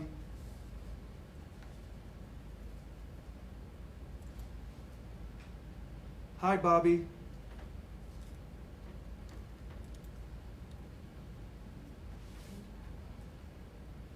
Okay, since we can't get to Bobby, we'll go to Frank Askin. Hi, Frank. Hello, Frank. Hey. Go ahead, Frank. Okay, good evening. Just real quick again. Okay. Throughout all your videos and through your campaigning, you've always been very high on getting politics out of Local 1000. Right. Now, when you say that, you also, on the other hand, have been calling out Gavin Newsom and doing all these other political things. So I'm kind of confused here. Are we staying with politics or are we getting politics out? So I'm just confused with the whole thing. Frank, that's a great question. I said no politics, no social justice. That's what I said. I said contract negotiations and job representation. When I have called out Gavin, that's because people are calling me out about that essential worker premium pay. When our representative employees, and not just us, but all the other representative employees of all the other public sector unions, you did all that amazing work, including you, Frank. And that $27 billion came from the federal government, but yet it's not mentioned in the budget. And so, yes, I have called him out on that. You are absolutely right. Because of the work that we did. Money. I have called him out. I'm calling him out on this contract because we didn't have our meet and confer on this COVID testing. It has to do with our contract. So I'm calling him out. When we lost 2 days of pay because we didn't enforce our contract because he felt he had to, quote, get 2 days of pay from us, I called him out. It goes back to our contract. Everything I'm talking about goes to this contract. And someone said, well, now you're talking about CalPERS, Richard. You're talking about, oh, well, the union's putting on a CalPERS election on August 17th at 6:30 p.m. What's going on with that? Why are you inviting those 4 candidates that are running for those 2 positions for CalPERS? Again, it goes directly to this contract. I thought people told me that they believed in pensions. Maybe you guys have changed your mind. Maybe you don't care about your pension anymore. Maybe you don't care about the rising cost of health care. But that's not the cause I'm getting every day. So those 4 candidates for those 2 positions for CalPERS on August 17th at 6:30 p.m. that we're putting on this CalPERS debate, there's going to come a question about the rising health care costs for health care and for those premiums. So that relates to our contract. So Frank, you don't have to be confused. You have my number. Everybody has my number, 408-207-2339, when I'm calling out the governor about permanent telecommuting. It's in our contract, but the state has all the power in this contract. And so I'm calling them out. And like Stephen O'Leary, DLC 723 president, Stephen O'Leary said, you gonna do a side letter on permanent telecommuting 75 to 90% of the time for local 1,000 representative employees? You better believe it. We can fly to space for 15 minutes, but you can best believe that. Absolutely. So you don't have to be confused. I'm still saying getting out of politics. You don't see me endorsing politicians running for office statewide for the federal government. Remember, our union has Democrats, Republicans, Independents, Green Party, a few other parties. So we represent everybody across the board politically. Some people don't want to be part of politics. They have no political party. So you don't see me doing that. You don't see me saying, hey, let's do some social justice, fight for 15, Black Lives Matter, open immigration. You know, let's fight for Stacey Abrams when she's running for governor in Georgia. You haven't heard me say anything like that. No, you haven't. Now, in my personal life, have I put up stuff on my Facebook page saying who I voted for? I think I have. I think my voting record from 2012 up to now is on my website. But that's my personal thing. But it's on my website, so you know I'm being transparent. So even though I say no politics, if you want to really know how I feel about politics, go to my voting record. But that's okay. Oh gosh, I don't know when the next election is. But whenever the next election is, for whatever office, I don't know, California or federal government, I'll post it up so you can see that, yeah, I do vote. I want you to vote in our union elections, but I also vote in my private life on political issues. But that's my private life.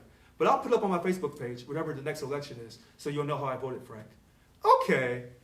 So let's move to, so we have 2 new people. Let's first go to Angie. Angie, how are you, Angie? I'm well. How about you? I'm doing great tonight. I first want to say thank you for taking on being our union president, especially during these trying times. Very I don't welcome. envy you at all. Thank you. I have two things. One, we just lost in Northern California, what we call up here the real Northern California, in Shasta County area. Okay. We're so limited medically.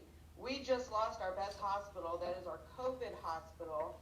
It's off our insurance now. Back years ago, before I moved up here, they actually gave us a rural compensation because of the outrageous out-of-pocket costs we have if you choose to go to the doctors. We don't have Kaiser. They didn't want it, of course. They're kind of backwards up here. Also, for my department that decided to open up on last Monday, some of us now that used to be able to telework have to come in on whatever days. Those that don't have a COVID shot have to wear a mask, of course, subject to change because of what happened with the president. But we're not having social distancing. We have been discouraged from drinking or eating, drinking meaning water, of course, or whatever you drink that, we're allowed to drink at work, at our desk, unless we're on a break. And we can't use the break room. And I'm just a little concerned with no social distancing, even with a mask. To me, kind of defeats the safety part of social distancing that was supposed to have been abided by all this time. And I don't know why all these departments that have an office setting with minimal customer service, why we're not all on the same page, since we're all pretty much in the same class, quite a few of us, OTs, MSTs, OAs, that have that kind of setting. Why we're not abiding by the same thing as the one working like even right next door in the same office space. Thank you. Thank you for calling in, Angie, and you make a great point. And this is one of the things that if you do a 30-day notice for a meet and confer, we can talk to the state about how they, want to do this COVID testing and mask wearing for those who are not vaccinated.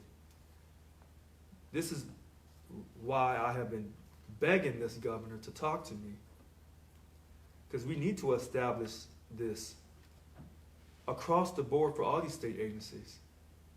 And it would help if we could establish permanent telecommuting 75 to 90% of the time, which ironically, if anybody remembers, this governor said he wanted permanent telecommuting.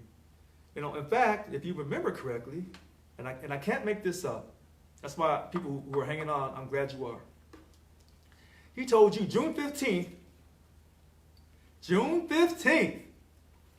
the state was going to open up. 15 and 6 is 21. And then he backed off. Why did he back off his June 15th?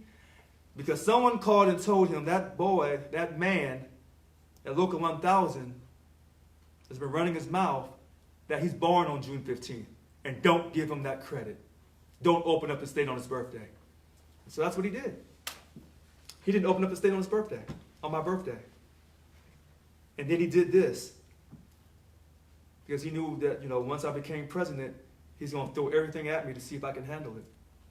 To see if I would fight him on it. To see if I was just talking for free, or was I really going to fight and enforce our contract. We're going to enforce the contract. That's what we're going to do, Angie. And we're going to establish rules across all these departments. This is a fight. A fight over freedom, a fight over your personal ability to choose what's best for you concerning your body regarding this vaccination and wearing a mask. This is a major fight that we're in with the state of California. And it's going to be spread all across the nation about how strong we fight here at this union, because the other unions are not willing to fight for their people. But Local 1000, we're going to fight for our people. All right. So the next person I see is Hillary Barboza. Hi, Hillary. Hi, Richard. I like your tie. Thank you. Thank You're you so welcome. much. Hey, I apologize to you and everybody on the call if you have already answered this question, and I think you may have done so with this last Q&A. But I just wanted to know where we're at as far as establishing a concrete telework policy with the state, because like somebody mentioned earlier, it's not being applied the same across all departments, and even in my own department, it's not being applied the same at each individual board like my own. And management where I'm at is kind of out of control right now, and we called SEIU and we were told that there wasn't anything that could be done about it, because as long as management says the two magic words, workplace needs, they don't have to let us telework. And it's not fair for them to use that as a way to single people out and discriminate them and make them work in the office 5 days a week when they can telework like everybody else and are performing better than most units at the board. Very frustrating. So it'd be great to have a concrete policy that we can hold them accountable to. Thank you. Hillary, thank you for the compliment on my tie. We do need a permanent telework policy across all these departments. DGS 2010, they created a policy, but most of the departments didn't use it. In our current contract, it's based upon operational needs. The department doesn't have to give it to you. They can deny you, write a letter, and send it to our union. That's what it is on this current contract. Could we do a side letter agreement? We sure could. So we could establish permanent telecommuting so everyone would have it, except for some agencies and for some job classifications. I want to go back to what Michael Gus said, because he had confused my words, and he said something about a strike. Our current contract has a no strike clause. And so we must honor our no strike clause.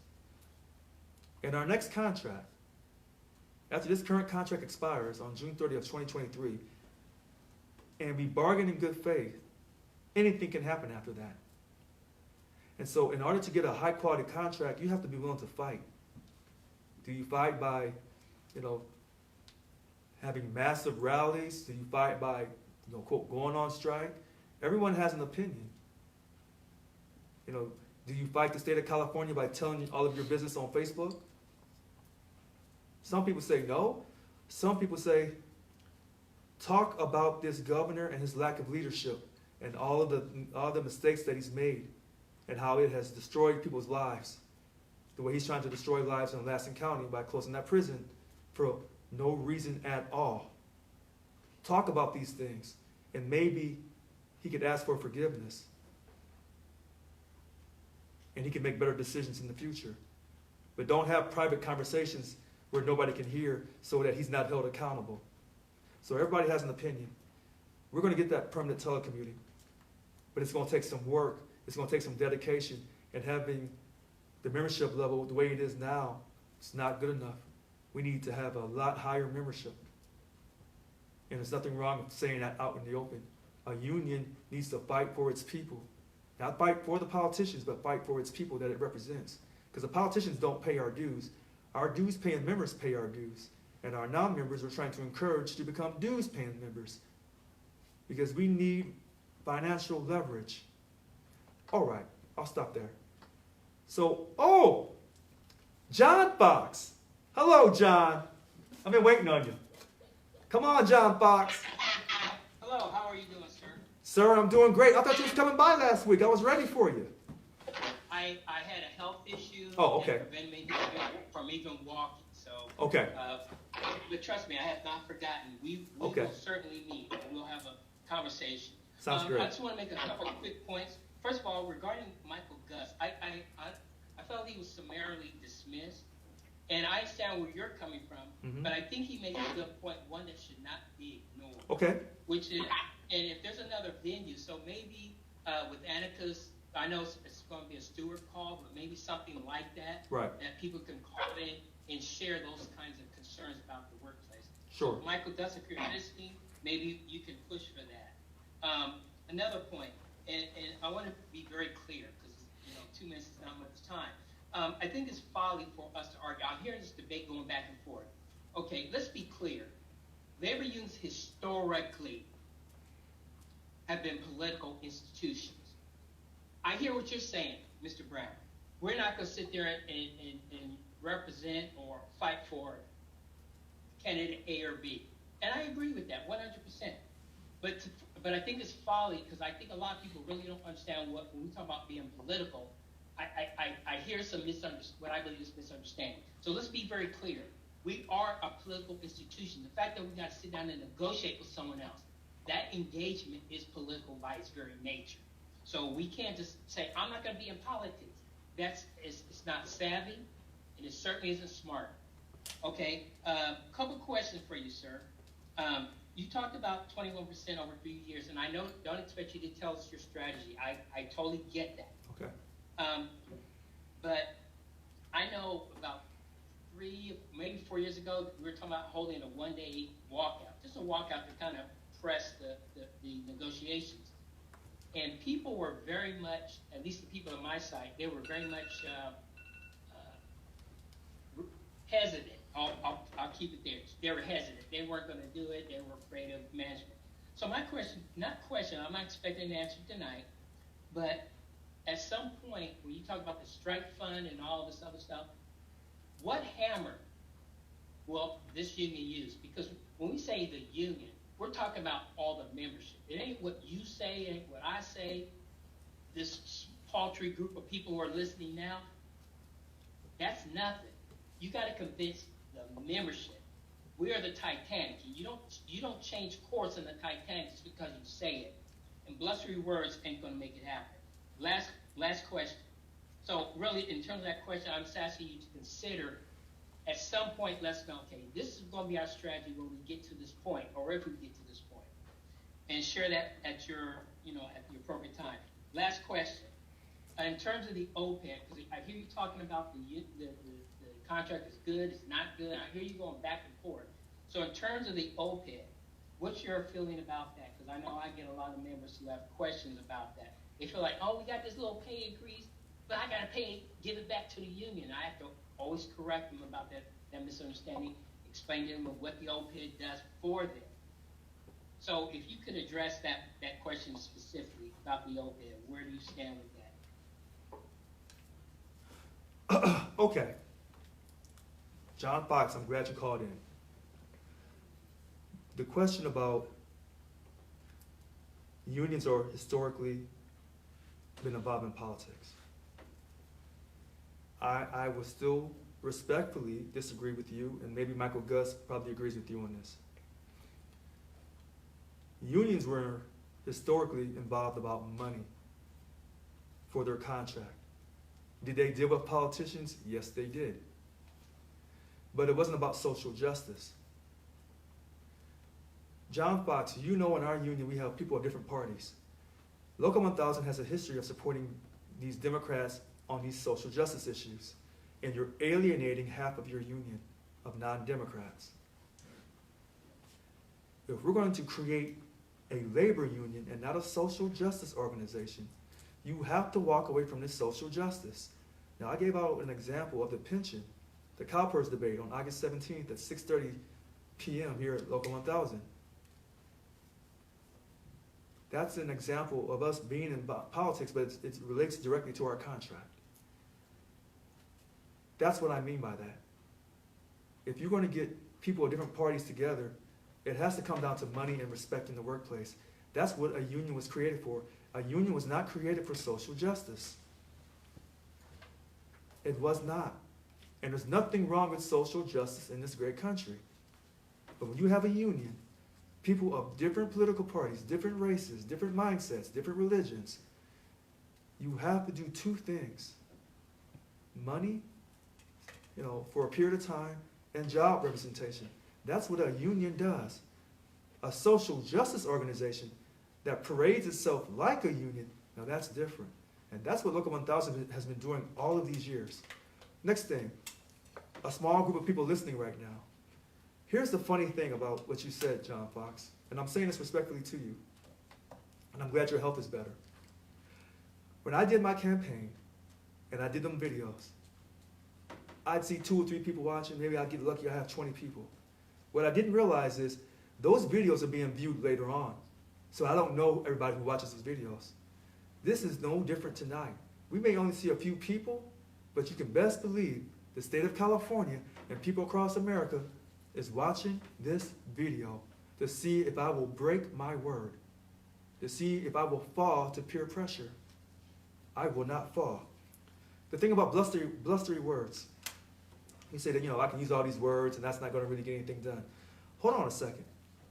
That's funny, because Dr. King, no, that's as good as it gets. He did the most, but he had a movement, but it started with his words. In fact, wow, that's how life started on this planet, with words. Last point, the contract. You said the contract's good, the contract's bad. I didn't say this contract was good. No, I did not say that. You're twisting my words like Michael Gus. I didn't vote for this contract. I voted down this contract. I've never voted for any of these contracts because all these contracts have been hot garbage. And you go to my website and look at my transparency tab, you'll see where I'm voting this contract down and the prior contracts down. Or you can see it on my Facebook page. However, I'm glad you called tonight, John Fox, and I hope that you and Michael Gus and some others come to me down to the union. I'm here every day. I go to work. I'm not working from home.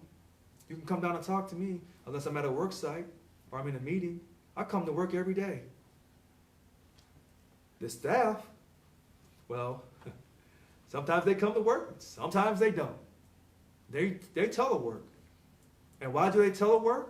Because I'm not a hypocrite. And on day one, I said, are you guys coming to work or are you working from home? They said, well, we watched your campaign. I didn't know that. And they said, we want telework. We want to work from home a majority of the time. Unless you call us and ask us to come to work, we'll be working from home. You know what I said? Good enough. The work's still getting done. So everything that I say to the state of California, I'm already practicing what I preach right here in Local 1000. But you didn't know that. So whoever stayed on tonight and kept watching, you heard something that you haven't heard before. Okay, so I'm going to move, I see Patricia Lopez, but I don't think, have we talked to Craig Nelson yet? No. Okay, hi Craig. Craig Nelson, how are you this evening? I'm doing all right, Mr. Brown. I didn't hear you laugh or say you're joking. You said that Gavin Newsom did not open the state because it was your birthday. You are not that important. Okay. I really find that kind of offensive. Okay, good, Unless you're good. saying you're joking. Good, I'm glad you find it offensive, but go ahead though. Wait a minute. Answer me. Are you that important? Is the health of California the reason he did it, or because of your birthday? Craig Nelson, he chose to use June 15th, which is ironically my birthday, to open this state. So maybe I was that important, Craig Nelson. What's your next question? You are very narcissistic by saying Well, I'm glad you feel that way. Really I'm glad that you feel that way, Craig Nelson. If it's a joke, I don't mind you saying it's a joke. Well, I did say it as a joke, but obviously, hold on a second. Wait a minute. Hold on a second. If you come talking to me, talking like this, and you don't think I'm going to say something back to you immediately, so put some respect in your voice, and then I'll be quiet, and I'll let you talk for 2 minutes. But if you come talking with an attitude like this, I'm going to check you. So please, put some respect in your voice, lower your tone. You're talking to the president of Local 1000. You wouldn't talk to me, Bob Walker, like this, and try again. Go ahead, sir. Well, when I'm talking to someone who thinks he has a messiah complex and that he's more important that a governor would not open the state because of his birthday, I find that very disconcerting. Now, you also put out disinformation. If you're either lying, disingenuous, or not doing your listening to the news. Breakout cases happen on vaccinated people. It has been known. They have less symptoms, and they are not likely to be hospitalized. You make it sound like people were saying that you cannot get COVID when you're vaccinated. That is wrong. Either you're lying or you're not researching this. Also, you are doing things that are gaslighting by saying, I'm asking questions. We don't know the long term of this. We don't know what the side effects are. 3 billion people in the world have had this vaccine. And it's been at least 9 months, I think, since the testing started. If we're going to see anything, we would have seen problems now. with it. We'd see mass side effects. We'd see people having problems. You are basically dividing people and taking one side. You don't care about those people who could get infected, who can't get the vaccine. You don't care about making it so people can feel safe going back to work themselves. I don't know if you're vaccinated. You are going into the offices and talking to people unmasked, so I'm assuming you are vaccinated.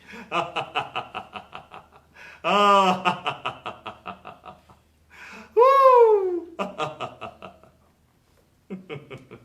Stop laughing, because... Hold on a second, Craig. Hold on, Craig. Now, I'll let you talk. But when I laughed, you told me to stop laughing. So should I know my place? Or should I go back to where I came from? Which one is it, Craig Nelson? No, you're distracting me by laughing at me. No, because, listen to this. Craig, you had your 2 minutes. Craig, you had your 2 minutes. So check this out, Craig. Check this out. You had your 2 minutes, and I sat there and I listened to you. First of all, you said I had a Messiah complex. Let me address that for you right now. My belief in God through Jesus Christ will not waver. When I stated I had the dream from God that I won this election, that's what I meant. And I will not back off that. I had the dream from God last summer in 2020 that I won this election. So if you say I have a Messiah complex, take it up with God, okay? Don't come at me with that. Second thing, you said I was lying. A lot of people felt that when they took that vaccination, that they would not get COVID. It wasn't just me. So miss me with all that. And I want this to go live across America, so I'm not the only person that feels this way. Next point, 3 billion in the world has had it. Maybe you're right. Maybe you're wrong. Because I didn't know that Craig Nelson had a doctor's degree, okay? Unless you're a scientist. I didn't know. If you are a scientist, you should have told me that off top. And just because you're a scientist, if you are a scientist or a doctor, does not mean you're always right. Next thing, you said about me coming to work. Here I am serving this country in the military. Did it honorably. And here I am still working for the state of California, and I kept going to work when everybody else worked from home. Because I had represented employees at State Treasurer's Office, whether they paid money or not, still coming in. So as their job steward, if they came in, I came in. And also, when things get tough in this country, some people run the other direction. I run to the fire because I'm straight military, okay? That's who I am. So you're welcome. Now, let's get on to this next part about me being vaccinated. Now, I told people on this call earlier I was vaccinated. But your mind was so fixated on the fact that you think I'm narcissistic. Here's the funny thing about people who say that. You want to say I'm narcissistic. I'm the one who's not taking a salary stipend while working in this position. But the former president worked around the clock to get a salary stipend. But you want to talk about someone being narcissistic. That's funny. And so when they said that this state was in a financial deficit, your man Gavin said he needed 2 days from us for 2 straight fiscal years when he didn't need it to begin with. But you want to talk about someone being narcissistic. No, I think the person who's narcissistic is you. So since you want to come at me tonight, trust me, I'll come right back at you. You don't like my behavior as the president of Local 1000? That's fine. I'll still love you anyway, because that's the God I serve. And so like I stated earlier tonight, whether you like me, whether you like my tone, whether you want to call me a racist word, a prejudiced word, you do you in this great country. I'm still going to love you, Craig Nelson. But when you come at me, pack a lunch and bring some friends with you. And I would tell the same thing for Gavin and anybody else who wants to come at me talking that talk. You got the right one. You got the right one tonight.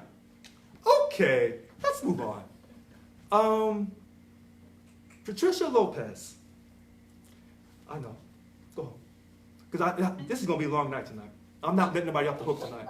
Go ahead, Patricia Lopez. I'm in the mood tonight. Richard, I just want to say congratulations again. Well, thank you. And I want to say that, I've been hearing, this is the second meeting that I attend, and I've been hearing a lot of people that are really angry, okay, because they're so used to being run by the same people over and over. And when they mention about the relationship between the union and the politicians, when they talk about Gavin Newsom, it's not that it has to do with politics. It has to do with our contract because he is the boss, okay? And he is a politician, but he is our boss. So yes, you can call him out on it, okay? But another thing I want to say to you is this. For the longest time, forever and ever and ever, since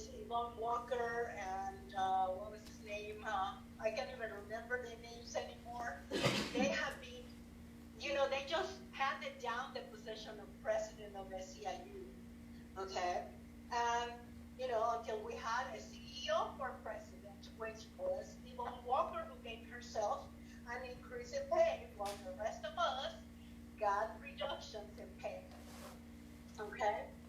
So what I want to say to you is the following. Instead, you know, don't promise anything to anybody. We need to bring people back to becoming members so we're strong. But do not lie to anybody. Just tell the truth. We want to be reclassified. Is it possible? Yes, it's possible. Are you going to work hard for us so we can be reclassified? Yes, you're going to try your best. That's what I want to hear. I don't want to hear the president of my DLC coming around or the vice president of representation or whatever say, oh, you're going to get it. You're going to be reclassified, but you need to vote for, but you need to vote. Or you need to donate $10 to COVID if you want to be reclassified. Okay? That's not the way this should work. So I really think you should talk to people and be truthful. Don't make promises. What you tell them is that, yes, you want to work really hard to bring that promise around. Okay? And another thing, down here in Southern California, we need a lot of help. Okay? So I know that a lot of people are working from home, and perhaps you want to have a union town hall and invite people if it's not possible to visit offices. But we really need a lot of help, especially in the LA office. You know, the managers of the LA office. Okay, Patricia, I got to cut you off because you passed your 2 minutes. Okay. So here, let me try to respond to you really quickly so I can go to the next person. Number one, Gavin Newsom is not your boss. He's not the boss of Local 1000. I don't care how long this union has told you over the years that the politician, the governor is your boss. That's a lie. You're a taxpayer. You're his boss. That is a lie. That is a lie. And these people say that I'm the one lying. No, they're the ones who are lying. It's not Richard Lewis Brown. And the other thing about promises, my platform is my platform. It's a 10-point plan. I will fulfill that platform. So I have not made any false promises. I have stayed by my platform, which is my contract with you, and I'm honoring my contract. And I'm making the state honor the contract they signed with us. Okay, let's move on. And thank you for your call, Patricia. Thank you very much. I know you need help in Southern California, and help is on the way. Angela Pruitt, go ahead, please. Okay, hey. How you doing? I'm fine. How are you? Oh, I'm doing great tonight. So, good. Hey, Tony. How you doing? Hey. Good to see you. All right. So, my thing of it is that to the guy named Craig, who really got on there very emotional and very angry, and I don't know if he's seen this commercial on TV where they have the wrong cell phone and then missed out on some communication of what you were saying. Right. Like the lady that showed up and thought the girlfriend said wear a costume to a dinner party. But the bottom line of it is that he apparently wasn't listening or got gobbled of something, because everything that Craig said wasn't correct. That's not what you said. And if he had really been listening or had a good cell phone provider services, he would have caught that. You did not say all that stuff, and then he had the nerve to get mad and angry and stuff and want to call you, tell me you got Messiah complex and you're narcissistic and whatever. I mean, if you're going to be angry like that, take a Xanax or something before you come on these calls. Okay. All right. That's all I'm saying. I know you're trying to do a good job. People really are not trying to allow you the chance. You've only been in there about a good month and a half, and you've never got on Yvonne Walker's call with these people. All they did is what you know that they did, kiss up. So for them to get all of a sudden they got brave because Yvonne is not there. Give me a break already. You know what? And you see I'm smiling and laughing. Angela, you're 1,000% right. And, you know, I want people to be themselves. And I want people to speak out. And that's why these videos are live and they're unscripted, they're unedited, they're unrehearsed. You know, someone said, Richard, you're better than reality TV. I know I am, because I'm giving it to you real. You know, maybe Hollywood's looking for somebody. Here's what I do know. When you tell the truth, you don't have to worry about lying. when you tell the truth, sometimes your passion is construed as being angry and emotional. And me being a black man in this country, and I'm dark-skinned at that, Tony, you know I'm telling the truth. So, me being dark-skinned black man, I don't have anything coming. If I was pretty brown-skinned, like Mr. Perfect Barack Obama, well, that'd be different. But I'm not perfect. I'm not perfect brown-skinned. I've made mistakes in my life. And so I put my hands in God's hands. And so people don't like that. And when I say that, I had the dream from God, I've had more dreams from God. So this is what it is. And I know a lot of people don't want me around in this union. But in this great country, we don't censor you. We don't, throw you out because you're saying things that we don't like. This is a country where you have the freedom of speech. Well, at least you used to have it. Now if you say something wrong, they kick you off Facebook. They throw you out of the media. They demonize you because you may have a difference of opinion. And I'm saying all these things peacefully.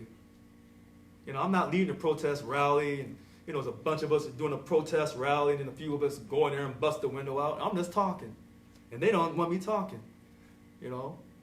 That's what it is with these people in Local 1000, and that's why they don't want this going live, because I'm showing what this union is really about for all these years. I don't care if management knows. They already know. I wish sometimes I could share all the things I get every day from people who are saying, Richard, keep doing what you're doing. Don't break. Don't give up. We're praying for you. And I keep accepting those prayers. I know I'm doing the right thing, and I'm not trying to hurt anyone. All right. So I see Michael Gus. So let's bring Michael back. Come on, Michael. Hi, thank you. I have just two real brief things to say. Okay. 107 people were on this call at the height of it. Okay. You've heard me for the third time now, which is too much. Okay. And the whole reason is because only about 13 or 14 people spoke. Right. And you keep saying I'm with you, Ron Walker, and all that. Well, I was hired by the state of California on April 1st. I became a dues-paying member. You can ask your staff on May 5th. So I joined the first month after. Thank you. Okay? Thank you. Before staff even came out, I joined, and they called me and said, thank you for joining. Thank you. So I believe in the labor movement. I believe in the union. And, whatever. This whole argument should be the past, right? And then finally, when you're arguing with Craig, you said something that said, if you come at me, I'll come back at you harder. Mm-hmm. I hear a lot about your faith. I have a different religion. I'm Jewish, but I also, my mom was Jewish and my dad was Catholic, or my mom was Catholic and my dad was Jewish. I got to go to both, and I know about all of them. Thank you. And one of the things Jesus said that I think is important, and this is how we unify the union, right? Is turn the other cheek. And it can't, if someone's criticizing you, I can understand why you might take that personally. But leadership is about, saying, I disagree with what they're saying. And, to your personal friends, if you want to let off steam wherever you go afterwards, whether it's the bar or whether you go for a hike or whatever, that's fine. But here, when you're interacting with the union, I asked you, I've been really pretty respectful with you, even though we really pretty much disagree. I ask you to give the same respect back to those of us. Because you want to unify the union. I want to help you do that. But we got to have a respectful, transparent, two-way conversation that's transparent up and transparent down. And I want to work with you to make that happen. Maybe we'll never agree on how, right? But we can try. Michael Gus, praise God. I'm glad you called back and you got in. Thank you for acknowledging that you're Jewish. And, acknowledging the importance of being respectful up and down. Here's the funny thing. I have been respectful to people. But sometimes people run up on me and think that I'm just going to turn the other cheek, and they're wrong. So you talked about the Bible and Jesus turned the other cheek. You're absolutely right. But here's the problem when people quote me from the New Testament. They forget about the Old Testament. So you have to take both books and not just one. So there's a time for war and there's a time for peace. And before you got to the New Testament, you had to come out of the Old Testament. This is what I know. So sometimes, you know, you treat everyone with love and respect, but sometimes you have to send someone a message. When I kind of really go at people, because it's about money and making sure we have our money to protect our people in the union, when was the one time that Jesus had an attitude? The money in the temple, when he threw out those, quote, financial peddlers. Because all they were doing in the temple, in the house of God, was trying to collect money. So since you brought up Jesus, this is how good God works with me. Since you brought up Jesus, the one time he copped the attitude was about that money. And that's why you see me cop an attitude on people, because it's about that money. So I'm glad you brought that up. I look forward to you coming down here to the union, you and John Fox, come together. And let's figure out a way, because you talk about being respectful. You want to talk about me being respectful, but yet when I try to do the quorum, I tried to have the emergency board meeting on July 6th. The board couldn't give me that respect for me to do my opening remarks after reading the impact statement to help those people in Lassen County, but you want to talk about respect. That's funny, because you say it's a two-way street. And I never disrespected those DLC presidents. They disrespected me. They're the ones who are saying, get him out of here, throw him out of the union, don't give him a quorum. We don't care for him, he's not our president. All that information is live on Facebook, transparently, but you must have missed that. But that's okay, I still love you. And I know if you truly serve God, you still love me. And that's why you came back on. So initially we clashed, but you stayed faithful. And you came back on. And I respect you for it. Okay, so I think the next person is, oh, we have a new person, Stephanie Colwert. Hi, Stephanie, how are you? Hi, Stephanie. Hello, Stephanie Colwert. Okay, so we'll move on to Yolanda Curtis. Hi, Yolanda Curtis. Hello, how are you? Hi, Lon. Hi, Tony. Hello. VP, Rebecca, how are you? I'm good. It's good to see you, Tony. Thank you. Nice to meet you, President Brown. I really appreciate your straight talk. I understand where you're coming from. I also support the cease and desist letter. Thank you for supporting us in our contract. I have previously been a union steward. I left for due to the previous administration of SLU at that time. Moving forward, I would love to see the guidelines and our contract revised. I would like to see telemarketing to be a part of that contract, as well as a strike clause changing. I also understand a lot of the members want to be reclassified due to the additional duties that they are performing. That's understandable. It takes time and it takes work and it takes dedication, and I'm fully aware of all of that. But let's get back to the real reason that we're having this, and it is about the article and the presentation that our governor presented a day or so ago. We need to address that, and we need to consider, and I'm hoping that we be able to consider our HIPAA laws, our civil rights law. If there is to be testing twice a week, then there's an issue. I believe in masking. I believe in distancing. I prefer everyone to telework. And, what I noticed and hearing from meetings at the agencies that I've worked at, that they're dictating certain, these are the words they use, dictating 3 days a week, Tuesday, Wednesdays, and Thursday, based on the fact that that's where a majority of the meetings are being, staff meetings, unit meetings, team meetings, meetings being held. They're not, it appears that staff is not given an option to decide to come in. They also was informed, which is understandable, to get prepared to return to work, get their daycare situated.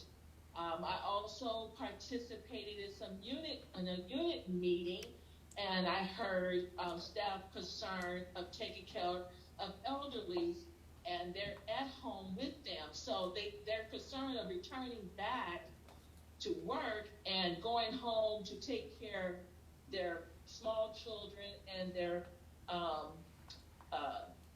elderly parents may cause some health issues. And yes, a lot of people don't want to take the vaccination due to health issues. That's their prerogative. But those same individuals that don't want to take the vaccination, they are performing social distancing. They also wear the mask daily while they're sitting at their desks, walking the hallways.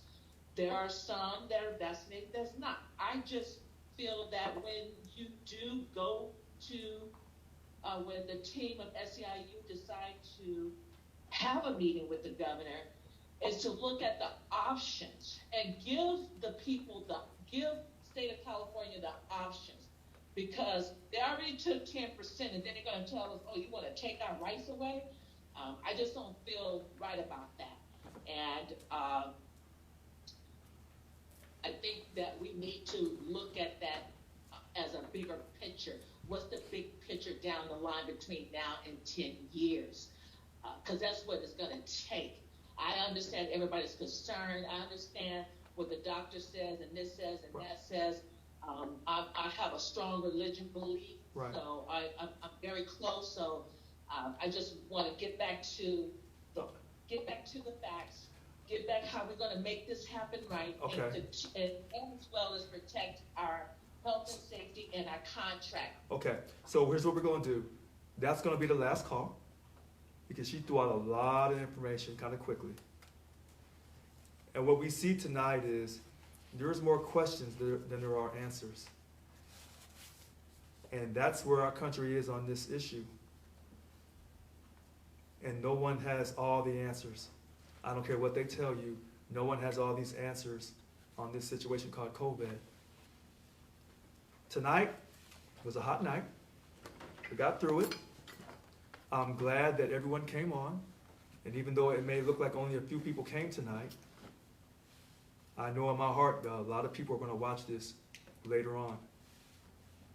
I want to thank everyone for calling in and asking their questions, because you're speaking on behalf of large groups within Local 1000. My name is Richard Lewis Brown, and I stand by my words and I stand by my actions. Hopefully you will continue to work with me and we'll get things done for this union. But that status quo behavior, that status quo thinking, that is completely dead and over. It's over for the status quo for Local 1000. We will become a labor union. Okay, today is July 28th, 2021. I'm Richard Lewis Brown, President. My VP of Bargaining, Tony Owens, is right here. We had our VP of Organizing and Representation, Annika Walsh. She was here, but she had to leave. We're glad that everyone, including the staff, was able to sit in tonight and watch this. I can't wait to see what tomorrow brings, but we're not giving up. We're going to keep fighting this. We're going to enforce our contract. Richard Lewis Brown, thank you, and have a great night.